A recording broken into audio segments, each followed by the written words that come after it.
and we're going to have Mark Sanchez on today, a guy I have known. So my brother Carson is almost 5 years older than me. Mark is 3 years younger than me. And when my brother was starting on varsity as a junior in high school at Santa Margarita Catholic High School, the Eagles, Mark and I were ball boys. No way. Yeah. So everyone, like a lot of people know, like, oh yeah, you guys went to the same high school. It's like, well, hold up. Like I'm talking like fifth grade. He was like a second grader, little guy with a fro. And so go way back with Mark. He's neighbors for you and I, for you in the off season, and one of the smartest football minds that I've been around. The definition of a gym rat, just living in the gym, trying to figure out how to get better every day. And I'm excited. It's going to be a fascinating. I've talked to him for I don't know how many hours over the course of my life, and same with you. We golf, we hang out. We did a golf trip last year with him, but I haven't interviewed him ever. So excited to talk ball with him today. And so if you're going to bring in a backup, bring in somebody who's the 5th overall pick and was a baller for a long time, right? One of the greatest. Kyle Allen or Jordan Palmer. No, we're just average backups. You're not investing in your team if you're investing in us right now. Exactly. So to have Mark Sanchez, man. So without further ado, let's get into the coach's script. This is our opening drive here, and we're going to dive into a wild weekend in football, but we're going to look at it from a quarterback's perspective. Let's dive in. Yeah, the good part about this episode, even though we got stood up, the NFL weekend was insane. And I think the more the season goes on, the storylines are going to keep getting better and better. So I still think we got a ton of shit to talk about, a ton of different quarterbacks playing, a ton of crazy games that came down to the end. And this is always my thing. We played an away game this weekend when we came home. Today, I come home and on YouTube, NFL got on their YouTube channel, they have the recap of all the games where it's like 14 minutes of all the highlights. So after I go in and work out, watch the film, come back home, I literally just sit on my couch for 3 hours and just watch all the highlights of all the games. And it's so much better. So, when you're playing in the league, you watch so much of your team and you watch so much of your opponent that week. There's really not that much time left to pay attention to what happened outside of a Sunday night game, a Monday night game, and that's about it. Mm-hmm. And so I used to have to wait for Inside the NFL on HBO with Chris Sims and Jim Brown and whoever else it was. I used to have to wait to watch that to just figure out what the hell happened this week and how those guys win by 3 and how was that a 7-point, And so to be able to sit down now and turn on YouTube and catch up, it's like, oh man, got no excuse to not know what done. Did you ever have the games playing on the Jumbotron pregame? If you had the afternoon slot, did they have the games up? No, they would show if I was on the Bengals, they'd show the Browns getting beat, you know what I mean? Yeah. Or the Steelers getting scored on, because then pepper the crowd a little bit. Yeah. And then fantasy, this was years ago, so fantasy started to become a thing where they'd show that in stadiums or individuals or what they were doing. But it was usually just to get the crowd hyped and get them pissed off at whoever the rival was on that team. So. Yeah, that was the best about playing the afternoon slot. Like teams like Arizona, we played in Denver this weekend. They're always the West Coast team's always in the afternoon slot. So we're going in the locker room. You get to the locker room and every locker room's usually got TVs on and they just throw all the morning games on. So you get there super early, right? We got there 3.5 hours before a game this week. And we had the Bucks Saints game on when Mike Evans got in a fight with Marshawn Lattimore in the middle of the game. And you look up and our whole locker room of 60 guys are just standing around watching that game and watching that fight happen. One of the things I saw talking about getting hyped and getting all fired up was I didn't know that the Jets had come back and won until I went on Instagram and saw Gary V, his Instagram post of just fucking receipts, blah, blah, blah. So that got me going on the Jets. And also, a little vindication for me. I made a comment last week. We talked a little bit about teams that invest in backup quarterbacks and teams that don't. And so the Jets, a team that invested in it, they gave Joe Flacco a $3.5 million deal plus incentives, and first Jets QB with 300 passing yards, 4 touchdowns since Vinny Testaverde in 2000 against the Dolphins, same team. That's a crazy story.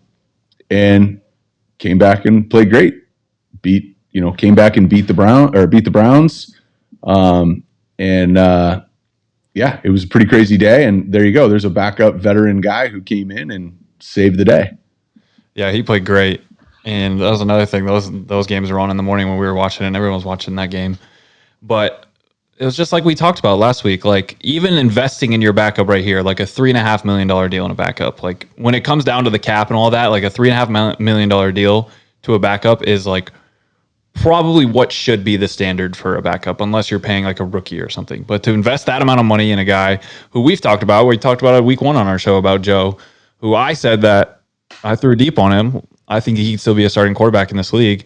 And it is kind of funny to watch his drops when he's back there. His drops look like he's going at like Vinny Testaverde in 2000. Exactly. He's taking a 7-step drop from under center, and it's like, how are the fucking defensive ends not in your lap yet? But he found a way to make it happen. They get the late onside kick. I mean, it looked bleak for a while, but also Garrett Wilson, right? Garrett Wilson's on the Jets. Olave's on the Saints, right? Garrett Wilson, just breakout game, balled out, 2 touchdowns. Just awesome day for the Jets. Yeah, I think it's getting easier for rookie receivers to have success. There was a time when first-round receivers, it always took them 2 or 3 years till they got good, and now we're seeing rookies ball out right away. Drake London had a good game yesterday. Yeah. And I just think like the level of college football, the amount of 7-on-7 when they're younger, the amount of balls they've caught versus really good competition.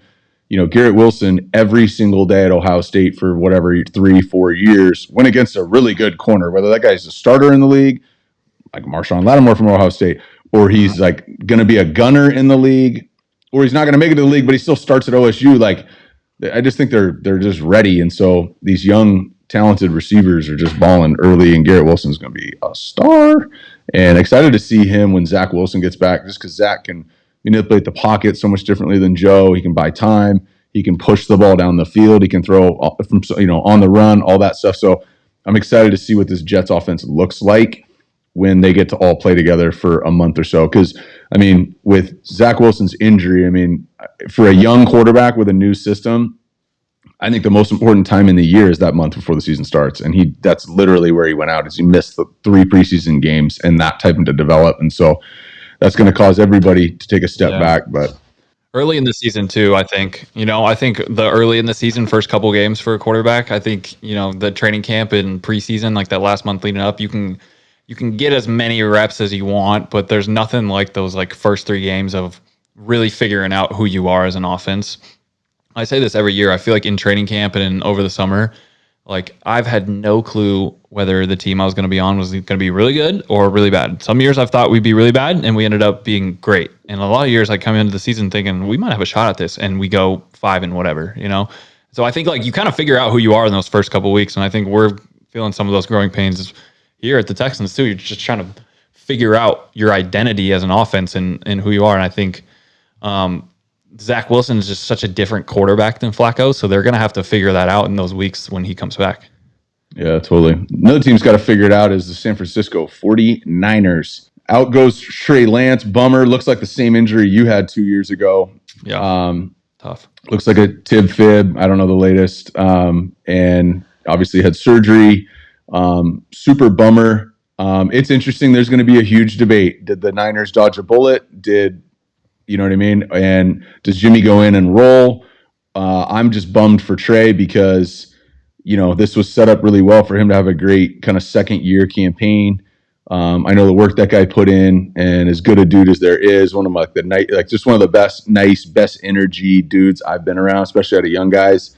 But he hadn't played a lot. He only played 1 year in college, really. I think he only started 2 years in high school. So he just really hadn't played quarterback that much. Yeah. And so bummed to see him go down. And then insert Jimmy Garoppolo. He's making base pay this year, $7.6 million. He's got incentives that could carry it over $5 million. It's $250 for every game that he plays, 25% more of the snaps.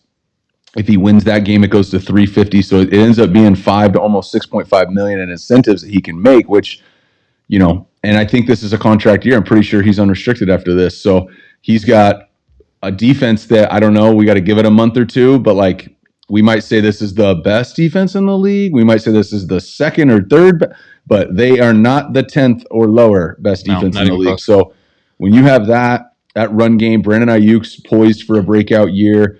Obviously, Deebo Samuel's established, and they're about to get George Kittle back here in a week or two. So Jimmy G just couldn't have played his cards better. And I know other places you can't really talk about the guy getting hurt in that, but like in a quarterback room, which is what this is, like, no, this is as next man up as it gets.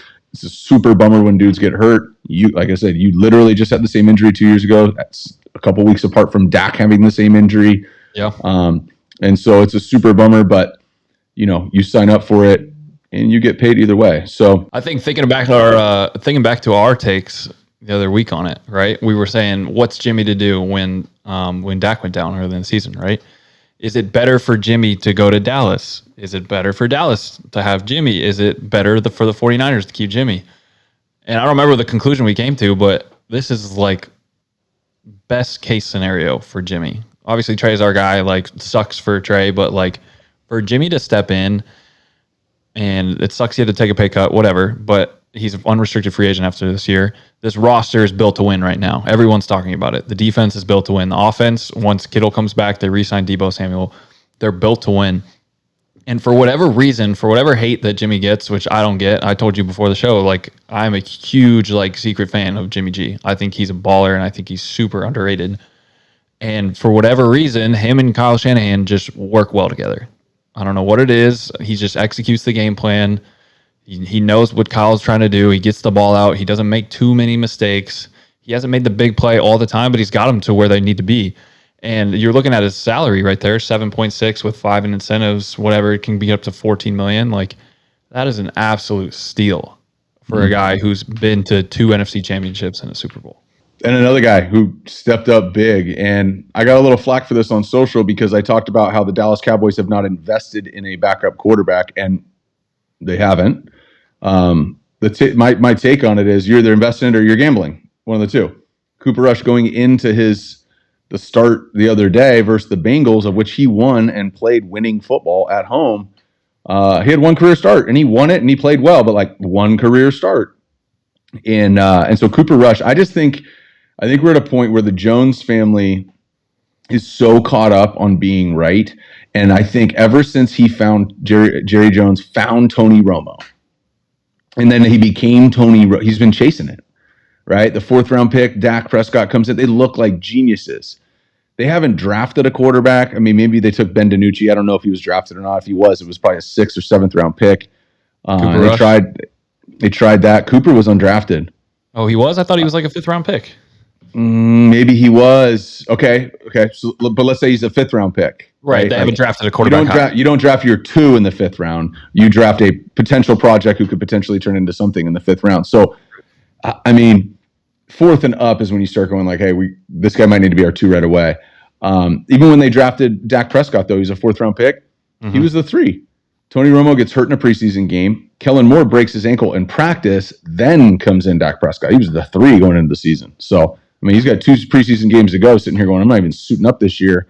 And then 4 days later, he's the starting quarterback for the Dallas Cowboys they're signing a backup, right? So, like, I think Jerry and Steven are so caught up in, like, finding that diamond in the rough, and I think they love that. And it's early right now. I mean, Bengals just kind of they just struggled across the board.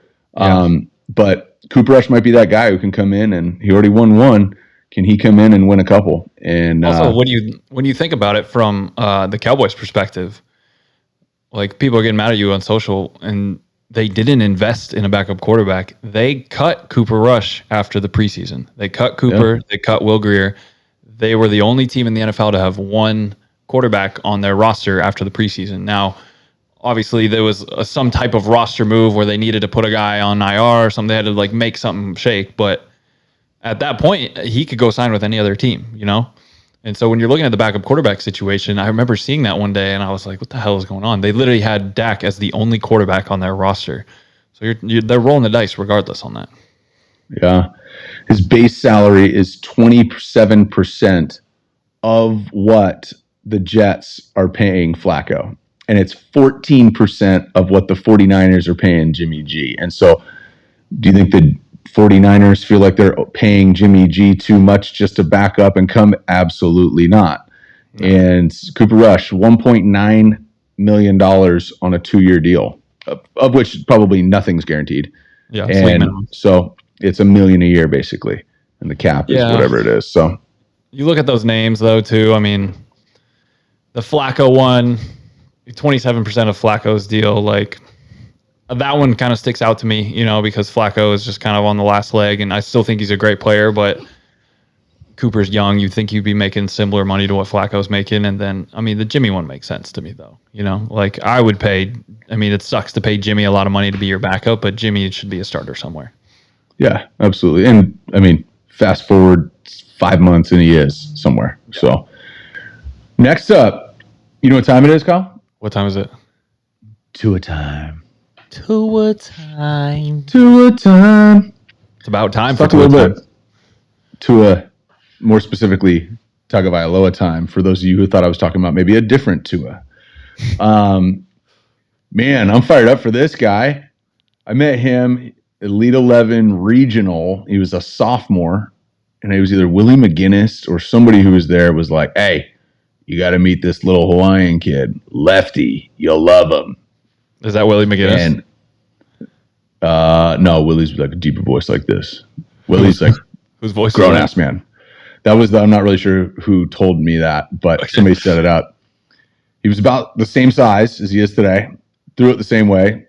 I've always described Tua's release like he's got touch, but like it's like explosive. Like when he throws the ball, like Zip. His like brother Patrick Mahomes and Josh Allen have two of the strongest arms in the NFL. It doesn't like feel like explosive and twitchy. Like Tua's just is like explosive. Like he puts his foot in the ground. Like the velocity on those two guys. Yes, they have way stronger arms than Tua, but like Tua goes from two hands on the ball to it leaving his fingertip. It's like explosive movement. You sound like Mike McDaniel right now.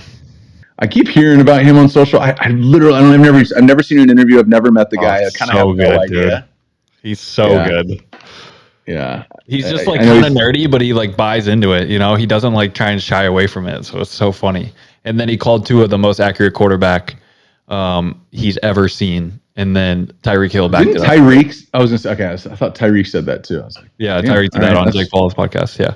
You better throw for 469 and 6 touchdowns and go 36 for 50 if you're gonna have. Oh, that's exactly what he did this week. So with Tua, I mean, they're down. They're not playing whoever. They're playing Baltimore, and Lamar Jackson went off, right? That was like you're playing against a former MVP playing at an MVP level on Sunday. Who always balls out in Miami. That's true. And 36 for 50, 469, 6 touchdowns, including a game winner. A lot's been made around the personnel around him and how good everybody is. But Kyle, you know that you don't just have 2 superstar receivers in the NFL and end up throwing for 469, 6 touchdowns. It doesn't happen like that. You got to make plays. You got to put the ball in play, timing, accuracy, figure it out, all that stuff. And I feel like I haven't watched a lot of Tua in the league, but I feel like, cool. This is the first time I've seen him like play at this level where he elevated everybody around him. And it's never been noisier for him. He's never had more pressure. Expectations have never been higher. I was fired up for him, man. I love seeing it. Sometimes I don't get like who gets picked to get hate on and who gets picked to not get hate on. I saw some stat the other day that it was like Tua, I don't think has ever had a losing record in the NFL. Justin Herbert's never had a winning record in the NFL. For whatever reason, Tua gets a ton of hate. And I'm not saying that Tua's played better than Justin Herbert because he hasn't. Herbert's played a lot better on worse teams.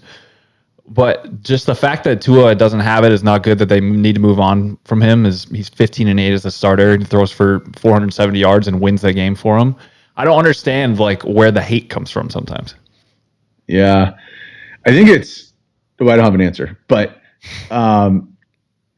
I think it's like easy people who don't respond, or people who don't like Tom Brady gets hate on from people who hate the Patriots.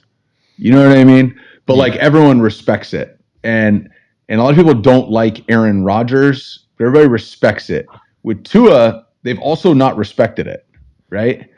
And I don't know what it is. Maybe it's because he's easy and he's nice and he doesn't talk back. And I remember when my brother demanded a trade from Cincinnati, I saw this, it was like Sports Illustrated or something. Some article came out, top 10 most hated athletes on the planet. My brother was like 7 on the list. You know what I mean? And and like Roethlisberger was 10 and had just had rape charges. You know what I mean? It was just like, what? How did we get here? Like Michael Vick was 2 at that time. That was justified. Like, I'm like, how did you get on 7? We saw in the Manti Te'o documentary, right? Where he had commented and was like, I looked at this list of most hated athletes and is like, how did I get here? How did this happen, right? And so I don't know where Tua is at on that list. And if he's on, I doubt he's on the list. But I don't know. That's a interesting question, just because I think it's when it's easy for people to troll and they're not going to get a ton of pushback. but yeah, Tua's caught a lot of it. Played at a great university that had superstars around him, but I mean, a lot of people do. You know what I mean? Every Ohio State quarterback the last 5 years, guys at Georgia, guys at Alabama, they're all playing on great NFL teams in college. But yeah, Tua's got a lot of it. For whatever it's worth, I was glad to see him be able to do that on Sunday at home. And with Lamar Jackson's contract situation, which is, we talked about it last week, but which is up in the air. We have no idea. There's certainly speculation that Lamar wants out of Baltimore and to go back home and play for Miami. Who knows what's relevant there? It could just be something that people are saying, but it would make sense that Lamar would want to play in Miami. And so this, for him to do that against this guy who's like the potential, I loved it all the way around. And a lot of dudes are keeping receipts, man. Like Tyreek Hill's comments, most accurate quarterback. Like, you look accurate when you do what Tua did on Sunday. I remember when Dilfer said he's the best. Went on Cowherd during draft prep and said he's like the most NFL ready prospect he's ever seen in all of his years. Now that hasn't panned out on the first year or two for Tua, but it was always a win, not an if. I think for a lot of fans it was a if, but for people in the football space, for me it's like a win. Like, when's it going to click for him? Mm-hmm. I've just been assuming that at some point it was going to. And so, is this the start of Tua time, playing at a high level every week? I don't know, but man, this must do wonders for his confidence. It's got to. And so, speak of confidence, McDaniel had a quote after the game I thought was super interesting, and I think it's something that you've been through before, I've been through before, a lot of quarterbacks have been through before. We're all perfectionists at the end of the day. McDaniel said, I want his confidence to outweigh his perfectionism. Mm-hmm. He says that sometimes, even though he has a completion, he's not pumped about the way the play went because the execution wasn't perfect. And I think when you get in that type of mindset, it's so limiting to you as a quarterback. I think I've been in the room with guys who've been that way. I've been around coaches who are just perfectionists, and they push guys to play like perfectionists, and you can't play free out there. And so maybe we're seeing a Tua that's just playing more free. He's playing his game. He's forgetting about the hate. He's not worrying about the hate. And he's just throwing it around the yard. And he's got guys like Tyreek Hill and Jalen Waddle, who's probably coming into his own a lot more. And they both almost had 200 yards receiving in that game. And he leads the league in yards right now. And when it comes to winning, right, we say that's the most important stat for anybody who's watching this, who's got it on mute right now because they're talking so much shit on Tua because they don't like him. Best winning percentage of quarterbacks drafted in 2020. Tua Tagovailoa, top of the list, 65%. Jalen Hurts, 500. Justin Herbert, 47%. And Joe Burrow, 44.6%. So, winning, two different coaches, some new personnel. It's crazy Joe is last on that list after going to the Super Bowl. It's crazy. It's crazy. They just they didn't go to the playoffs as the number one seed. You know what I mean? They're like wild card, and so and the year before was a struggle too. Yeah, he hurt his knee. Yeah. So the Tua Tagovailoa train is running and fired up to see what happens here in Miami. And he's always been a really consistent guy to me. He's like the same guy he's always been. He's got the same people, same everything. Usually, I've always said this, the way people live their life off the field directly mirrors the way they play their game on the field. So when somebody's really unpredictable and all over the place off the field, they usually play that way. Tua's a very consistent guy, work ethic, commitment, very, very philanthropic, very religious. I have a feeling that this is the new Tua. So my bold prediction here on episode 6, we'll get Tua on the show at some point, is I think Tua's going to start playing at a high level, right, consistently. And I agree. So let's say he does continue to play at a high level, right? Yeah. He's in his third year of his deal. We see guys on this. You want to talk about money? I know where you're going with this. That's all I care about is money. If we haven't figured this out yet. You got Joe Burrow going into the third year of his deal, who's it's almost 100% guaranteed that he's going to get extended at the end of the year. Same thing with Justin Herbert. So if Tua continues to play at this level, right, and he's not going to throw for 450 and 6 touchdowns every week, but let's say he's top 5 in the league with yards, top 5 in the league in touchdowns. They're in the playoffs. They're a decent seed, 4 or 3 seed. AFC's tough this year, but even better. They're a high seed. Does 1 year of balling out, kind of like Joe last year, also kind of like Joe in college, his senior year, Does 1 year of balling out warrant him getting an extension at the end of this? So this is where we start to get into Lamar Jackson territory. Now, Tua does not represent himself. I believe that he's represented by Chris Cabot, Steinberg Sports Enterprises or whatever, Steinberg Sports, and who also represents relevant here, Patrick Mahomes, and a bunch of other people.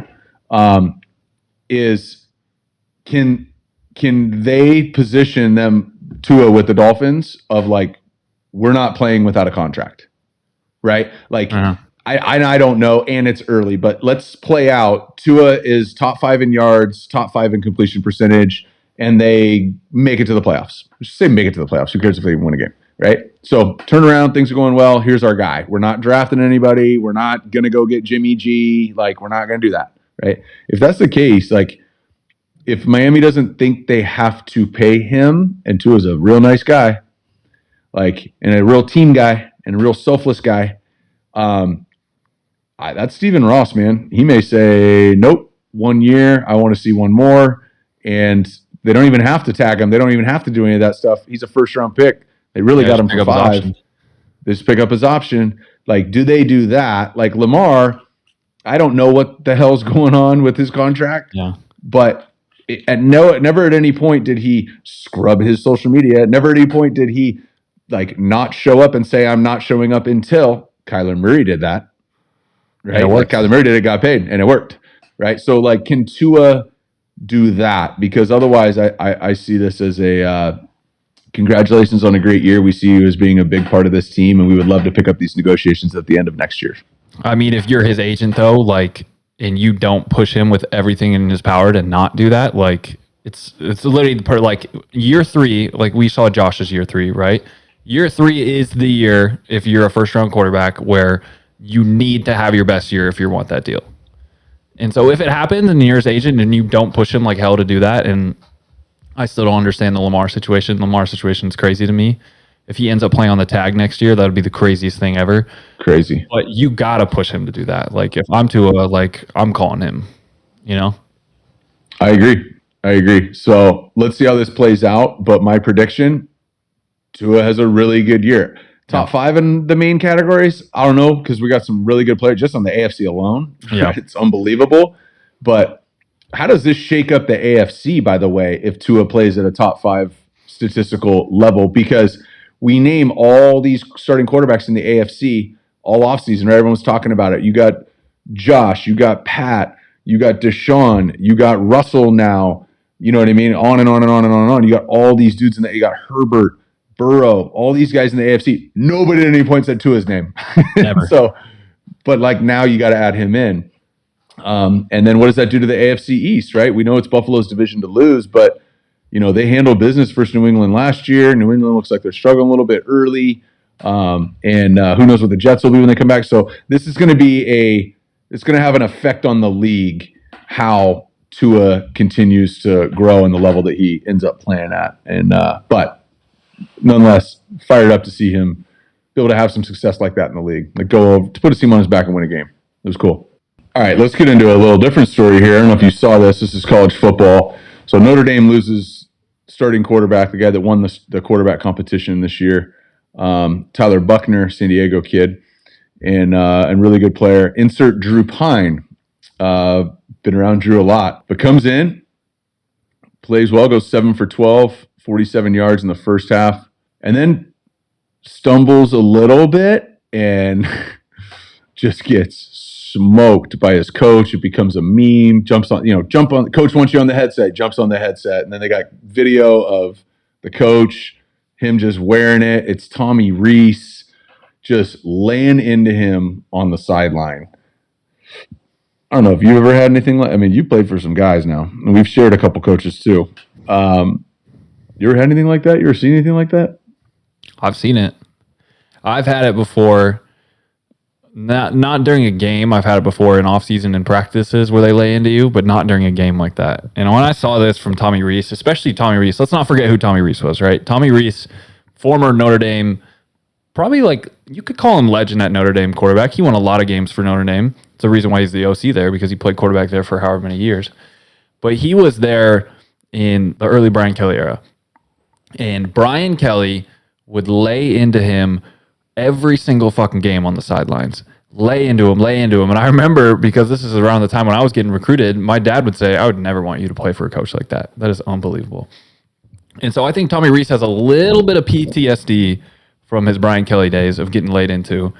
And as a quarterback, especially as a quarterback that's a coordinator too, you got to understand that, like, in the middle of a game, going off on your guy like that is doing nothing to help him. And maybe it lit a little fire under Drew's ass, and maybe he played a little bit better. Who knows? But I just think, like, that is a crazy, crazy move in the middle of a game.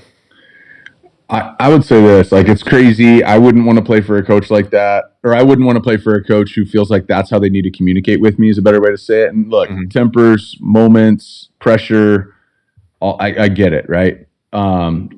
Fans, every game to a fan looks the same on TV, right? The weather looks nice.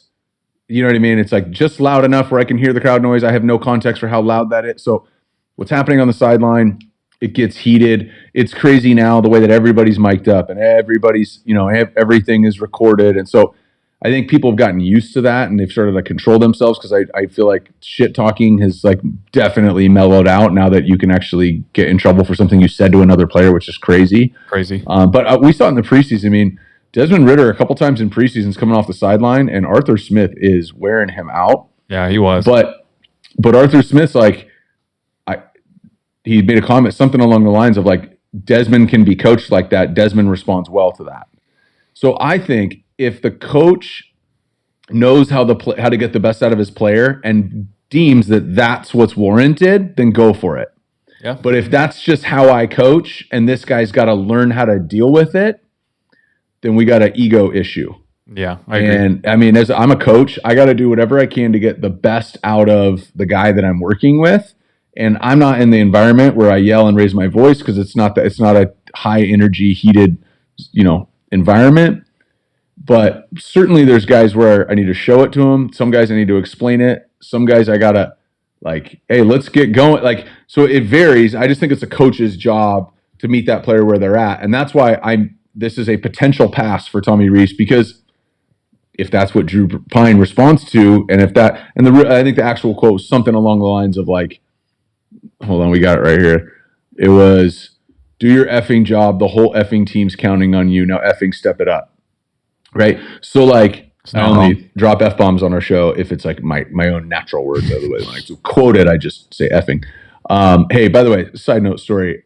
I almost got in trouble and didn't graduate from high school, and almost got in trouble because you'd hand the person your card with your name on it, and you write your name, and then they say, Kyle Michael Allen. That's a guess of what your middle name is. It's close. And I wrote Jordan EFFIN Palmer. So they read my name. They go, Jordan effin Palmer. All-time classic Mission Viejo High School. Anyways, so, like, if that's what the coach is yelling at him, like, do your effing job, everyone's effing counting on you, and they're yelling, and Drew responds to that, then go for it. I'm all good with it. It's just, it's tough because there's going to be a lot of parents and recruits that ask about that because it's college, right? But if that's what it takes to get the most out of the player, do it. Would you respond to that coaching like that?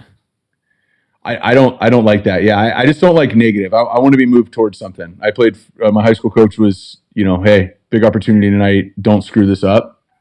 Hey, we can't have a turnover. Do not throw a pick. Right. I never responded well to that. My college coach was really positive. I don't need to be I didn't need to be coddled, but, like, here's what we need from you, and you're totally capable of doing it. I like that, but everybody's different. Yeah, I agree. I think a little bit more encouragement helps go a long way. I'm in that camp. 100%, especially when you got a backup coming in off the bench trying to win a game. You know what I mean? Yeah, for 0-3 Notre Dame, or 0-2, 0-3, like, at the risk of losing to Cal too. Yeah, that was a bad deal. All right, should we get into the next segment? Yeah, let's go. Next segment. We got Throw It Deeper, Check It Down. These are different hot takes from around the league, from around sports. And we're going to give our take on them. We're going to throw it deep if we're into it. We're going to check it down if we are not into it. So let's get to the first one. I don't know if you saw. So Tyler Lockett was running around the sidelines. He was mic'd up during the game. And was like, hey, it's the same signals. It's the same signals. Blah, blah, blah, blah, blah. If you see this, it's a goal. He's running a goal. He's running a goal. Go, Mike Jack. I told him probably trying to get the first down over here. He gave what's the name a goal. Cortland Sutton.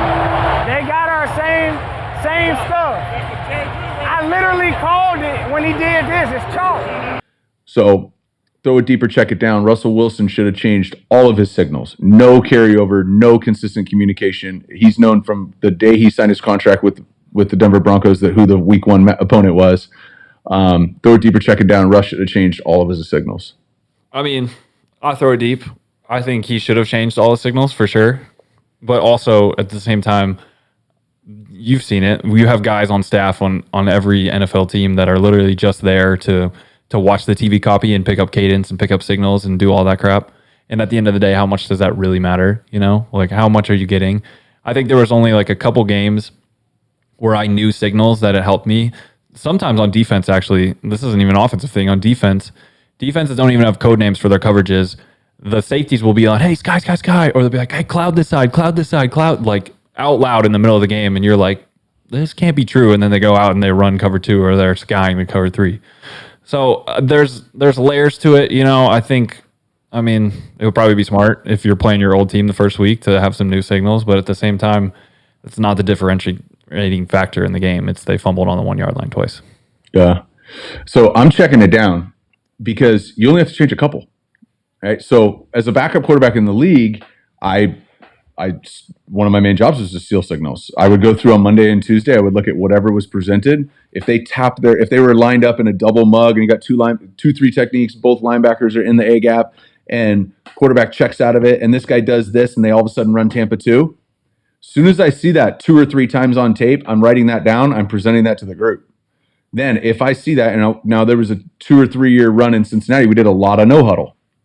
Right? We're like, yeah, it's coming in through the headset, what the options are, but we can get to stuff. Well, those weeks, and you and I both played for Ken Zampese, the quarterback coach is calling it in. I'm standing next to him, and if I have confirmation that this is about to be Tampa 2, I'm giving it to him. I very specifically remember we played at Atlanta, big win, and we got their cover 0 signal. We got all their signals. And we got to cover 0, and we had one concept that was basically it's automatic 7-man protection. You know, it was lug. It was tight ends on the ball, running back, has Mike declare protection. He's got Will to the nickel. He can scan back across his 4 to his side, all that deal. And I'm like, it's 0, it's 0, it's 0. My brother checks to a play where like the only thing you got is this versus cover 0. Other than that, like, and it was 3rd down and hits Jordan Shipley 70 house call. I got real cocky and I thought I stole everybody's signals from there on out. And like 2 weeks later, I saw a Tampa signal. Or whatever it was. I saw the signal and I go, ooh, it's this, it's this, it's this. And then we call something and it was not that. So here's my point.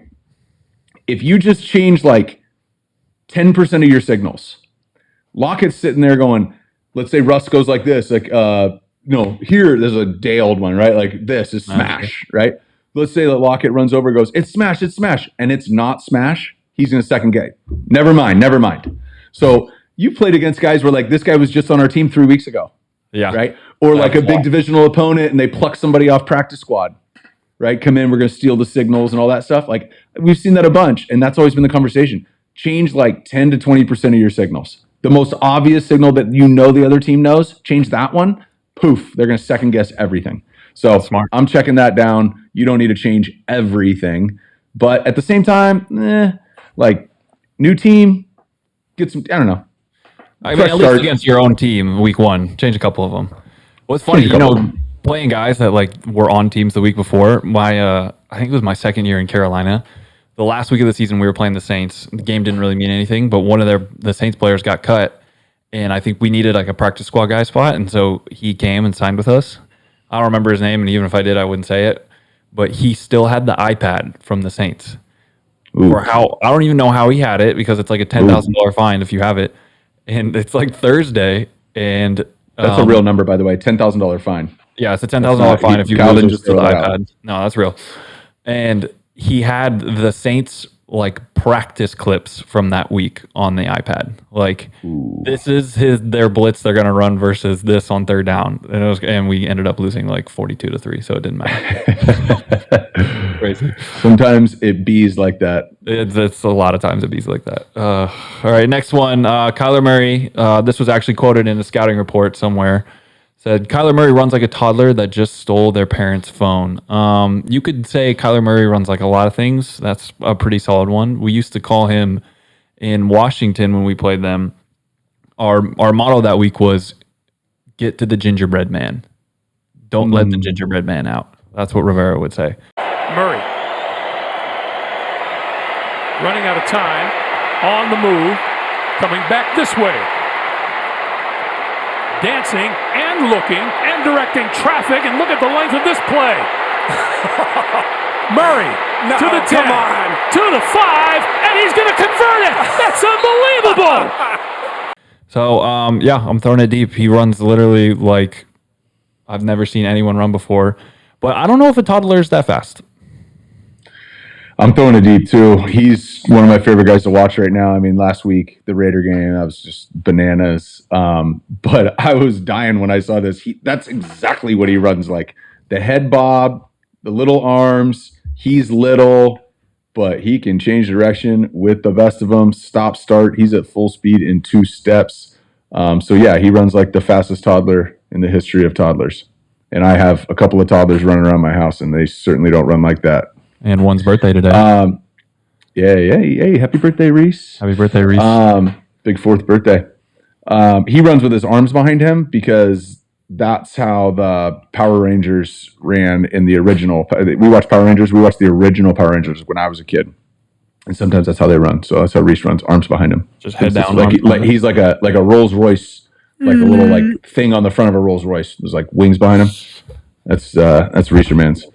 All right, I lied. Let's do one more. All right, so throw it deep, check it down. I'm throwing this to you. So apparently the expenses of this Texas Longhorn recruiting trip were over $280,000, and it was spent in 48 hours for 10 recruits. So University of Texas, they're rolling. They almost beat Bama. They got Sark. They got all this stuff going. They got Arch Manning coming in town, and they dropped almost $300,000 on a recruiting weekend. $21,000 plus on airfare, car services, other travel expenses. $46,000 plus on 34 hotel rooms. Almost $12,000 pool bar time the night before the game. Almost $10,000 at Topgolf. Man, it's hard to spend $10,000 at Topgolf. And $2,500 on a cruise around the Lady Bird Lake. So Texas, they're rolling. Like, if I said, Kyle, that's ridiculous, that's way too much money, you throwing that deep or checking that down? I'm checking that down. I don't know if there's a number you could tell me that was too much money. I just don't think it matters. I think when I was at A&M, right after Johnny won the Heisman, and I know it's a different scenario with Texas, but the Texas money in football is different. When I was at A&M, they spent $400 million to renovate the stadium and renovate the locker room and the weight room. And they wanted it done so quick that they hired a crew to work on the stadium for 12 hours during the day, and then they hired a crew to work on the stadium 12 hours at night. So they were literally never not working on the stadium. So I don't even know, like, if you told me that they spent $2 million on this weekend, and not to mention the fact that it says Arch Manning is committed to Texas. I don't know if he was before or if he committed this weekend. I know there was interest before there, but... No, so he committed within 72 hours of this trip, and another 5-star, Will Randall, committed too. So they got Arch Manning Done. And another 5-star, and 4 of the 9 committed within 72 hours. Done. You put whatever money. Arch Manning alone, if you just said that he signed, you could have spent $2 million on that. Just with his family, his name... Also a baller, he's got a lot to live up to, but just to have that family associated with Texas football, like, that they're going to be at every game. That they're going to be supporting. They're going to be giving their time. Like, that's priceless. Yeah. I'm with you. I'm checking it down. There is no number for these big schools. And just think about it like this, right? Like, so NFL, right? They spent this much on a stadium. Kroenke from the Rams spent $5 billion on a stadium. Like, yeah, but he's a businessman. There's a return on that investment. Right. These guys they're at the cap. They're, over the cap, and then they just signed 5 new guys to big deals. Let's use Kroenke again, right? Like, there's the cap. Everyone they have as much money as they can spend. The cap is like the cap on it, right? It's not a no cap. It's a cap. Nice. So that's what the kids are saying. That's what the kids are saying. But beyond that, but guaranteed or not guaranteed, I'm sorry, but signing bonuses, you're way over the cap. Yeah. Right? Like, that's not part of the cap. So wealthy owner, you can spend way more and you can just guarantee it. But keyword here in college, donors. these people at all these schools, these donors, they're not getting a return on their investment. This is a passion project. And when you have people who have hundreds of millions of dollars who have to get rid of X amount of dollars a year for tax purposes, most people don't know this. There's a lot of people who are going to watch me say this right now and go, what? Is that true? Every college football, every college athletic department is technically a 501c3. Mm-hmm. So it's a write-off. So if you make, $50 million a year, now it sounds dumb. Like, who makes $50 million a year? Actually, a lot of people make $50 million a year. When you're talking about the donors and who's actually supporting these programs, there's a lot of people, especially in Austin, Texas. These people, they're not getting a return on it. They have to get rid of the money. So I need $3 more million for a lot of folks and donors at these big schools. I'm in this mix. Like, that's as simple as a phone call. That's as simple as a text. That's an upgrade. That's like updating your software on your phone. Sometimes it's that easy, or ordering, food to go. So as far as I'm concerned, Arch, these other pieces, I mean, I'm surprised that 280 is a ridiculous number. I know it was 72 hours or 48 hours or whatever, but yeah, it's insane to build a winning football for Texas to get over the hump. I would just assume that there's a large group of people who can offer as much money as needed to be able to make that happen, and they're pissed off that they haven't been good for a decade, and they keep seeing Vince Young with confetti coming down, and they want to make that happen again. How much do you think that these donors are spending this money just so they can get Arch Manning and be around Peyton and Eli for the next 4 years? Well, they get the whole bundle. I mean, yeah, Arch is like one of the most viral young athletes in the country on social media. And oh, by the way, he doesn't even have social media. Does he not? You know what I mean? No, not on social. Can't slide in his DMs? No. So like other people who are posting about him make the videos viral. So yeah, I mean, this is the biggest story in college football, and wait till he comes in and plays at a high level. Then it's just going to be bananas. It'll be like we haven't seen before. So he has set himself up. Arch Manning has an Instagram. A new Instagram. Brand new, and has one picture. There you go. From June 23rd, and he has 109,000 followers.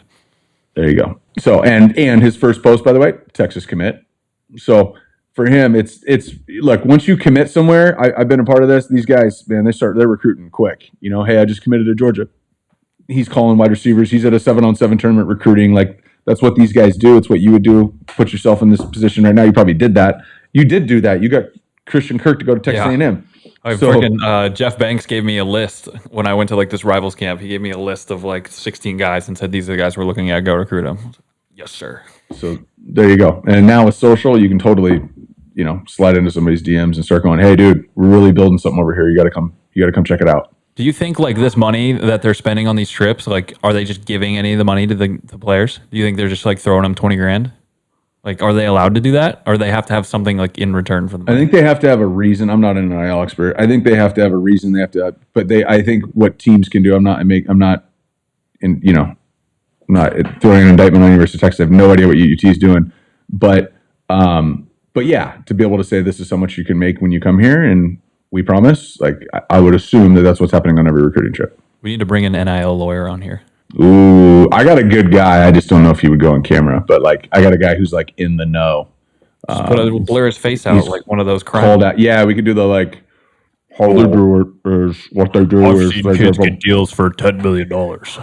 No, but I will say that in the past, how they used to do it before NIL is I've heard stories about guys going into online poker rooms, and everybody at the table raise. Here comes the river. Fold. No. Oh yeah, that was like a real common one. And then another one, it's so smart. And then another one is like, parents start landscaping company. Yeah. City awards the landscaping company a city contract. Parents don't own lawnmower. You know what I mean? Like, start a business. We'll give you 2 clients. And then all of a sudden, like, so it's what they were doing before. It's just out there now, and it's crazy. And I've heard some wild stories, but I've heard some I've heard bad ones too about like the church, like the church in the hometown gets a lot of that basket goes around, and all of a sudden there's big checks in there. So there's just gnarly stories in the past. At least now it's like out in the open. So, Do you remember the but one Nick that Saban USC doesn't like it. He doesn't like it. He doesn't like A&M paying their players too much. Well, I don't think he cares anymore after the way they're playing. Remember the USC girl who whose mom went to jail because she got a scholarship Yeah. for rowing, and she was like sending in fake rowing videos. All right, funny story about that. And then we'll wrap this up. So when I was getting recruited to UCLA, this was when I forgot who was there, but when I was getting recruited there, like they wanted me bad that year. Like I was the number one guy coming out of high school. Like I really wanted to go to UCLA. It was close, so they were sending me crazy stuff. When I was there, I was dating my fiance. My fiance at the time was my girlfriend at the time. I was dating her, and I said, "Man, I don't know if she'd get in here. Like UCLA, it's like a prestigious school. Like you have really good grades to get in here. She's got good grades. I just don't know if she would make it in here." And I remember, like, it was nothing. He said, "Oh, it's fine. We'll just put her on a soccer scholarship, and she can come, and then she'll just show up, and she can just quit and just not show up." And at the time, I was like, "Oh, it's that easy? Oh, cool. I'll come. That sounds great." Yeah, that's crazy. Yeah, there's been a couple of guys who are like, "Why'd you pick that school?" They're like, "Well, my sister and my brother got scholarships too." It's like, well, okay, if you come from nothing, yeah. A lot of times it's the high school coach too. Like hire the high school coach on the staff, so the kid will come. That happens a lot. Yep, I've been propositioned before, for sure. Of which nope, that's not what I do. But yeah, and the people that do what I do, yeah, people do what I do. So yeah, interesting. All right, that was throw it deeper, check it down, and with a little bit of getting off topic too. So, but hey, Summy's she's a Wildcat, bear down. Bear down. Maybe UCLA next time. Good decision. Yeah. I don't know if it was a good decision for you, but it was a good decision for her. Oh, shut up. Too many SAE parties. Yeah. Hindsight's 2020. It's okay. We just all right. That was throw it deeper, check it down.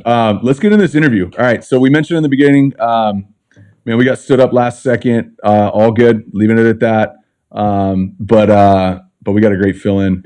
Mutual friend of ours, Mark Sanchez. I haven't talked to him in this type of setting before, and fired up to get him on here and break it down. Let's do it. See some hot dogs. All right. Our guest we have on, a man that goes by many nicknames. Know him as the Sanchez, Mario Lopez. I know him as the Glizzy Gobbler himself. Glizzy Gobbler. Mark Sanchez, how you doing, man? Thanks for coming on, dude. Glizzy, checking in. Will you explain the Glizzy Gobbler? Because we were on a golf trip last year in the middle of nowhere in Mississippi, and you guys kept talking about glizzies, and I just kind of let it go and laughed and was like, "You didn't know what it was, neither did I." You didn't know what it was. I had to teach you what the glizzy was. So actually, Jake has a good video. Jake, if I sent Jake the video, Jake, if you could pull it up and play it for him. Oh, what's up, Chavo? All right, go on, get out of here. What's up, B-boy? Go on. Okay, so glizzy, I realized was Kyle's generation, Gen Z, talking about hot dogs. Am I Gen Z? And are you? I don't like to claim Gen Z. Well, whatever. So I didn't realize that's what a hot dog was. I figured it out because whenever we're golfing or whatever, especially if it's here, like at Monarch, they make it's like a hot dog with like mustard, avocado, bacon, like all, everything. And so I thought it was like a special hot dog. I didn't realize it went for all hot dogs, but there's Chicago dogs, there's junkyard dogs from Wiener Schnitzel. Like I know my hot dogs. Okay. And so I figured out that that's what they were joking about because at the turn or early in our golf trip, I'm just downing these things like freaking Skittles. And when you're eating on a golf course, you got to house them fast. It's like a cone head. The glizzies, dude. It's like a cone head eating a Subway, like the Subway sandwich. We come from France. So that's what I became known as, the Glizzy Gobbler. And I realized it wasn't that cool. At first, I thought it was kind of cool. And then it was like, nope. And now you and Josh Allen and Kyle just crush me all the time. But now I just send them hot dog memes and stupid stuff. So. I mean, it's pretty cool. I don't know. Every time I've golfed with you, though, it's not like you have one glizzy. You have like 2 to 4 glizzies. Oh, I'm guilty of the same thing. I judge a golf course off of its I would say hot dog, but off of if it's glizzy. So I mean, a really good golf course with a crappy hot dog, they just don't pay attention to detail. So I'm with you. That's right. And I've known you a long time, and I didn't know that about you. But speaking of that, though, we have known each other a long time. So your older brother and my older brother played high school football together. We're what, 3 years apart? Yeah, we're 3. What year Yep. did you graduate high school? 05. Yeah, I'm 02. And ball boys running around Santa Margarita, little guys on the sideline, juking the ref. The to give him the best. ball. Juke players on the way out to hand the ball to the ref and sprint back. It was like game day, baby. Jordan was head ball boy because he was the older guy, you know? Yeah. So he'd send us on like little missions like, all right, Sanchez, you got the tee, this kickoff, okay? And I'm like juiced up, you know, because it's like your older brother telling you to do something, you know? You could be upstairs in the house and my brother's watching TV downstairs and he's right next to the remote, but he'll just be like, Mark, come here. And I run downstairs. He's like, grab me the remote. And I'm like, okay, cool. So whatever Jordan needed at the games, he was that would like have made head. me in 6th and 7th grade and you in 2nd and 3rd grade or whatever. So 3rd and 4th grade, it's crazy. And then we went to the same high school and then we're all kind of neighbors. Kyle, for you in the off season, new neighbors, and so go way back. So this is a fun one, and perfect time to bring you in because we got some ball we want to talk. And I mean, we want to talk to guys with a big matchup each week, and we want to talk to people who have a unique perspective on the position. And probably the biggest thing Mark and I have in common is we both not even played, but spent the first half of our lives with Bob Johnson, learning how to play quarterback, also being around all sorts of quarterbacks, played high school football for him, trained with him basically every weekend, our entire childhood. And so, we've had a lot of smart football conversations over the last probably 2 decades. And so we're going to get a little bit of that today. Fired up. I love it. Kyle, you want to start it off? We'll teach tape, segment 1. Yeah, segment 1 we always do with everybody, Mark, is we go teach tape. So we like to show everyone where our guys started. So we'll pull this up, Jake. We always like to give a little background on the OG-ness of Mark Sanchez. We've had a lot of good pictures. So you have a ton of great pictures out, and you already know this, but we just want to get a little more context on some of these picks. Okay, so this is Pete Carroll. The hair is just so no good. excuse for that. No excuse for that. That is it's sexy. What are you talking about? That hair is nice. That's embarrassing. Looks like Vinny Chase from Entourage. That's bad. That's what everyone wanted to be, though. Vinny Chase. Yeah, I mean, he did kind of steal my look, and then stole all the babes in LA. Not cool. That was the look, and look at Pete Carroll. He basically looks the same. Exactly, and it probably was wearing the same shoes today that he was wearing then, the same style. I thought that was Owen Wilson. He's definitely in some New Balances. Owen Wilson. Yeah. They have the same nose, dude. It's crazy. That's a great nose. All right, Jake, next one. So this is clearly a White Pants Wednesday, important phone call, most likely the president. I mean, it makes sense. I don't know. T-shirt shrunk in the wash, maybe a little. I don't know. So let's talk about this. Just getting ripped. This is GQ magazine, right? Is that what the shoot was? Yeah. Okay. So how I'm not going to judge you on what the stylist had you do, but like they pull up, you're fired up to the shoot. Man, I'm going to be on the cover of GQ. This is crazy. Your life's changing, right? You just had the Rose Bowl. You just went off. You declare you're going early. You know what I mean? I don't know if this is. Have you been drafted yet? I had just been drafted. We did this shoot with Hillary Rhoda, who was a swimsuit model at the time. And then I did some solo pictures, then some, I guess you'd call them like buddy pictures, you know? Yeah.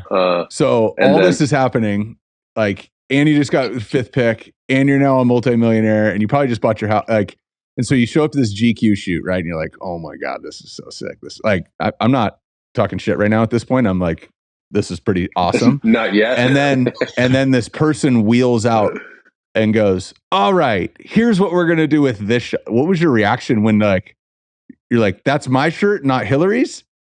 Yeah. Because for anybody who's watching this, you never at any point in your life dressed like that. So like they wheel it out and ask you to wear that. It's not like they pulled it out of your closet. I know you well enough. Like, what was your reaction? Well, I think especially at that time, I'm just kind of going with the flow. I'm a pretty go with the flow kind of guy. And there were a couple outfits we said no to, if you can imagine that. And if this one passed, there was one coming out of the water, and the water was freezing, by the way, but it was like a mesh kind of shirt, and I was ready to nix that one.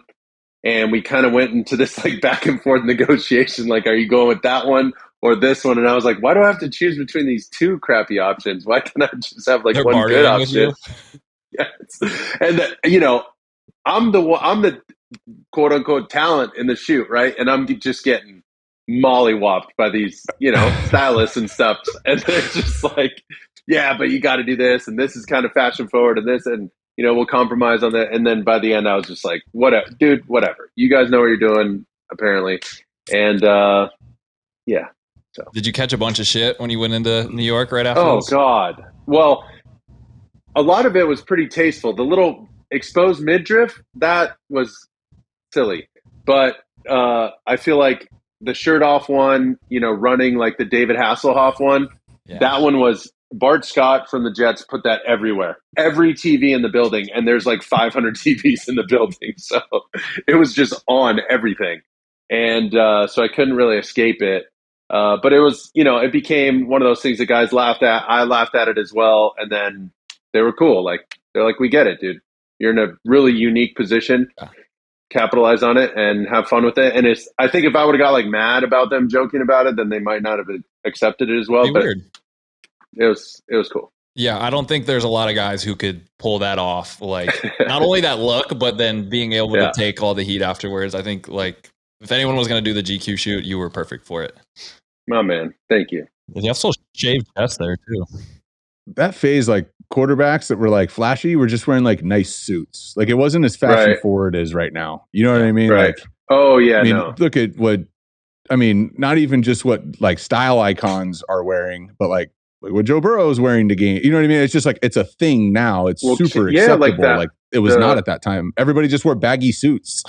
Yeah, it was like it's like the perpetrator walk, you know, now. Yeah. And they get these guys walking into the stadium. You saw what Caleb Williams wore to game 1 at the Coliseum. I was like, holy smokes, what is that? You know, but I don't know fashion. The ripped jeans looked almost like like something Britney Spears or somebody would wear, or like something like that. Somebody on stage, like Shakira or somebody. Like a but like performing Cam outfit, Newton, like a performing artist. Cam Newton, Russell Westbrook.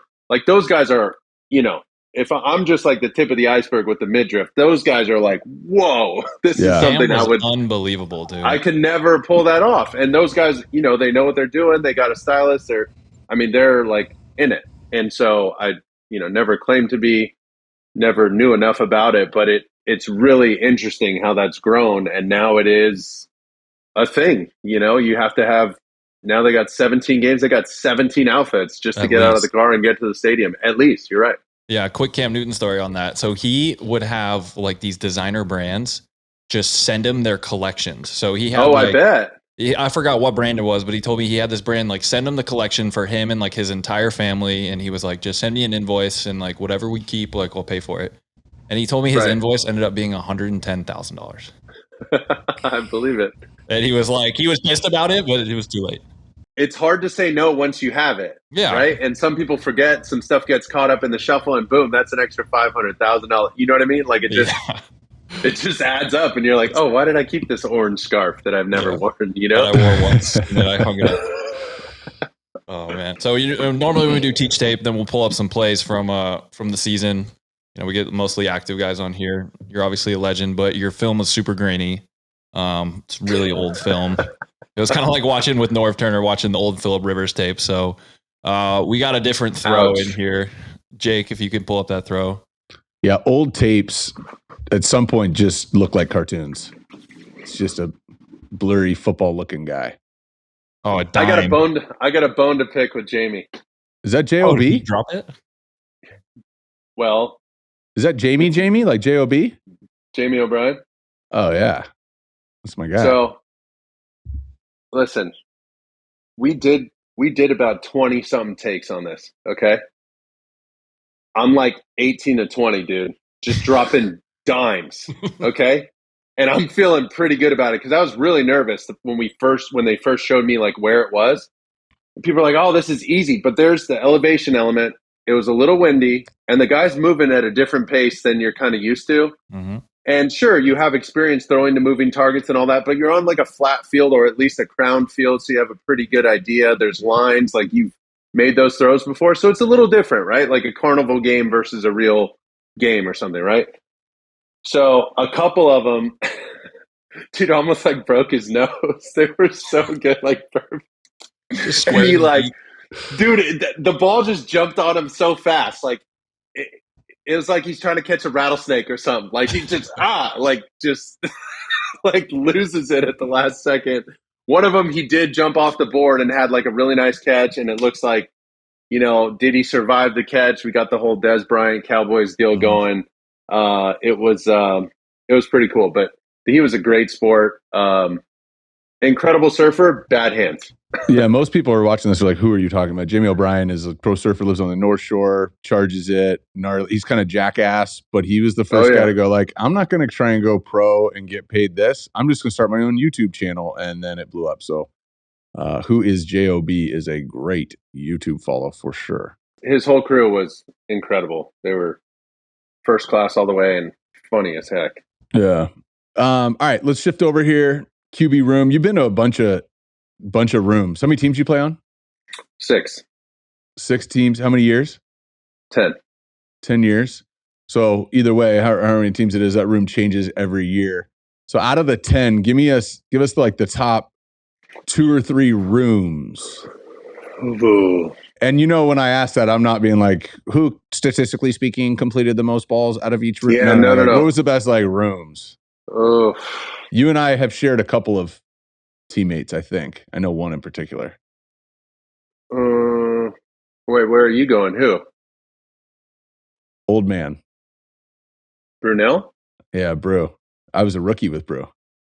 You were? Yeah, in Washington. He was the starter. Oh, wow. And yeah, Jason 07. Campbell? Yeah, I played with Jason too. Yeah, Jason and Todd Collins were the 3. Wow. So one of the best, like, I don't want to say hazing, but like shit that rookies has to do. For even doing what I've been doing, I still haven't seen anything this good. He made me put a dip in for him and take it out for him. Of his mouth? It's just one of the best.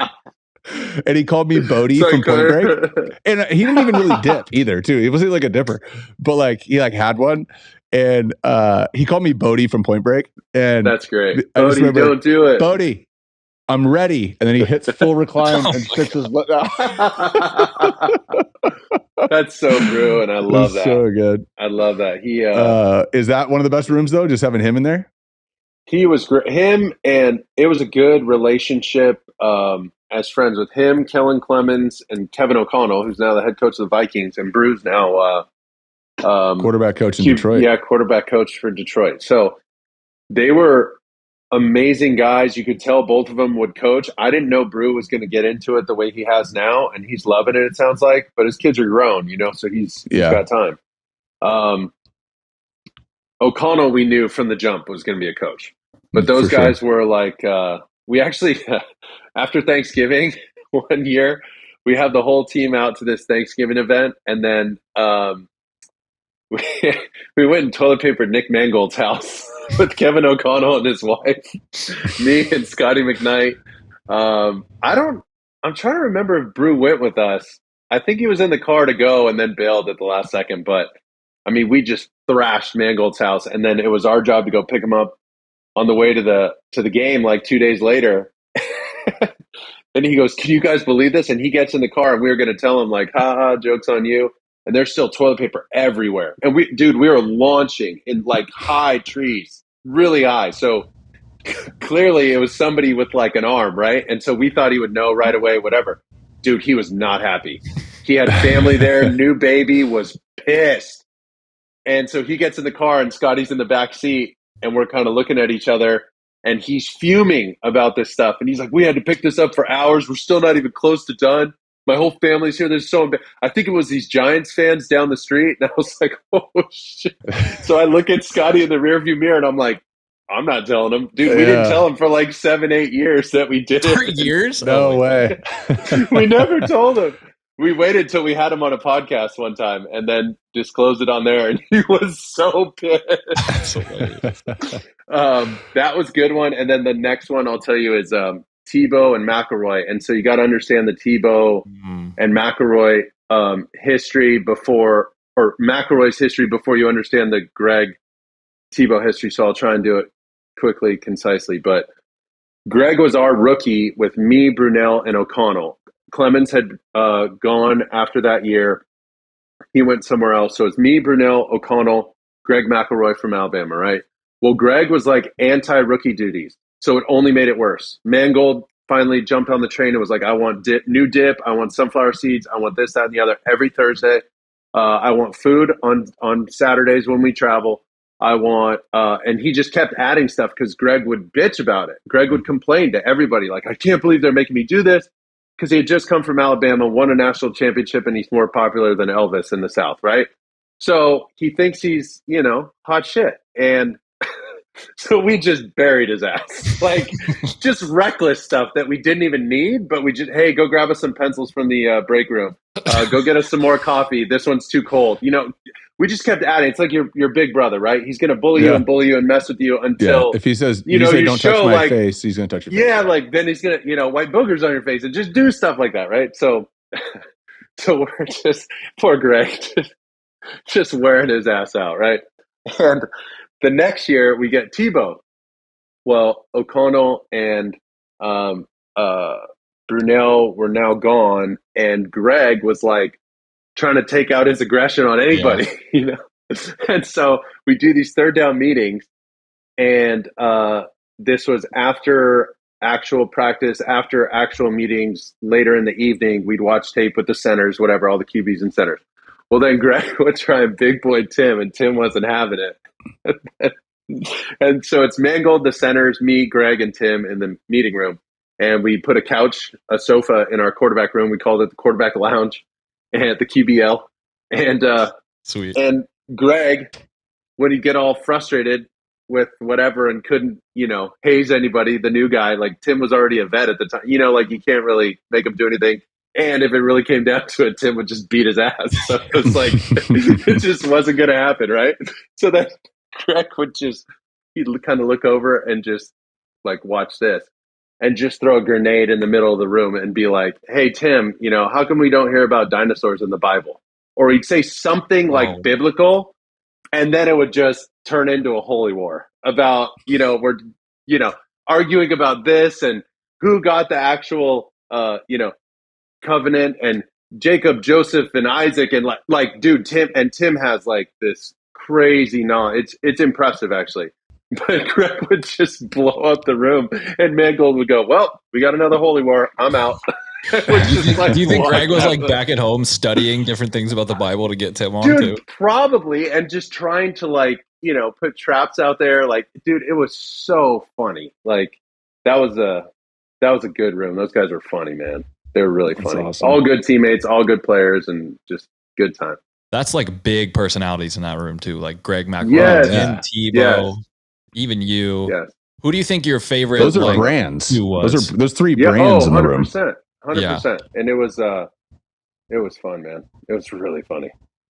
Who do you think your favorite, like, just overall backup was? You see guys like, we were talking about Rivers again. We were talking about Rivers the other day. My center played with Rivers a couple years ago in LA. And remember how the story of him, he had the van when they moved from San Diego to LA. They had the him van. And Kellen would go in there. Yeah. Yeah. So he said that he took him home on Christmas one day because he, the center lived in San Diego. Like his parents were from there. He was like, hey, do you mind dropping me off on the way home? He was like, yeah, just hop in the van. So he gets in the van, and they had like the two big captain's chairs in there. Yeah. And one of them had 17 on it, and one of them had 10 for Kellen Clemens. So he built him a seat in the van. That's hilarious. Pretty cool. Who do you think your favorite backup was? I like, God, that's hard to say because Brunel's all time. McElroy was awesome. I think one of the coolest stories about O'Connell though was the year we played the Pats in the divisional and beat them on the road. Kevin, I say we, the team won the game. I was a part of the team, obviously, but those guys. So it was Bill Callahan, our offensive line coach, Rex Ryan, head coach in DC, and then Mike Pettin, who was the DC, Dennis Thurman, Kevin O'Connell, Schottenheimer. I don't want to leave anybody out.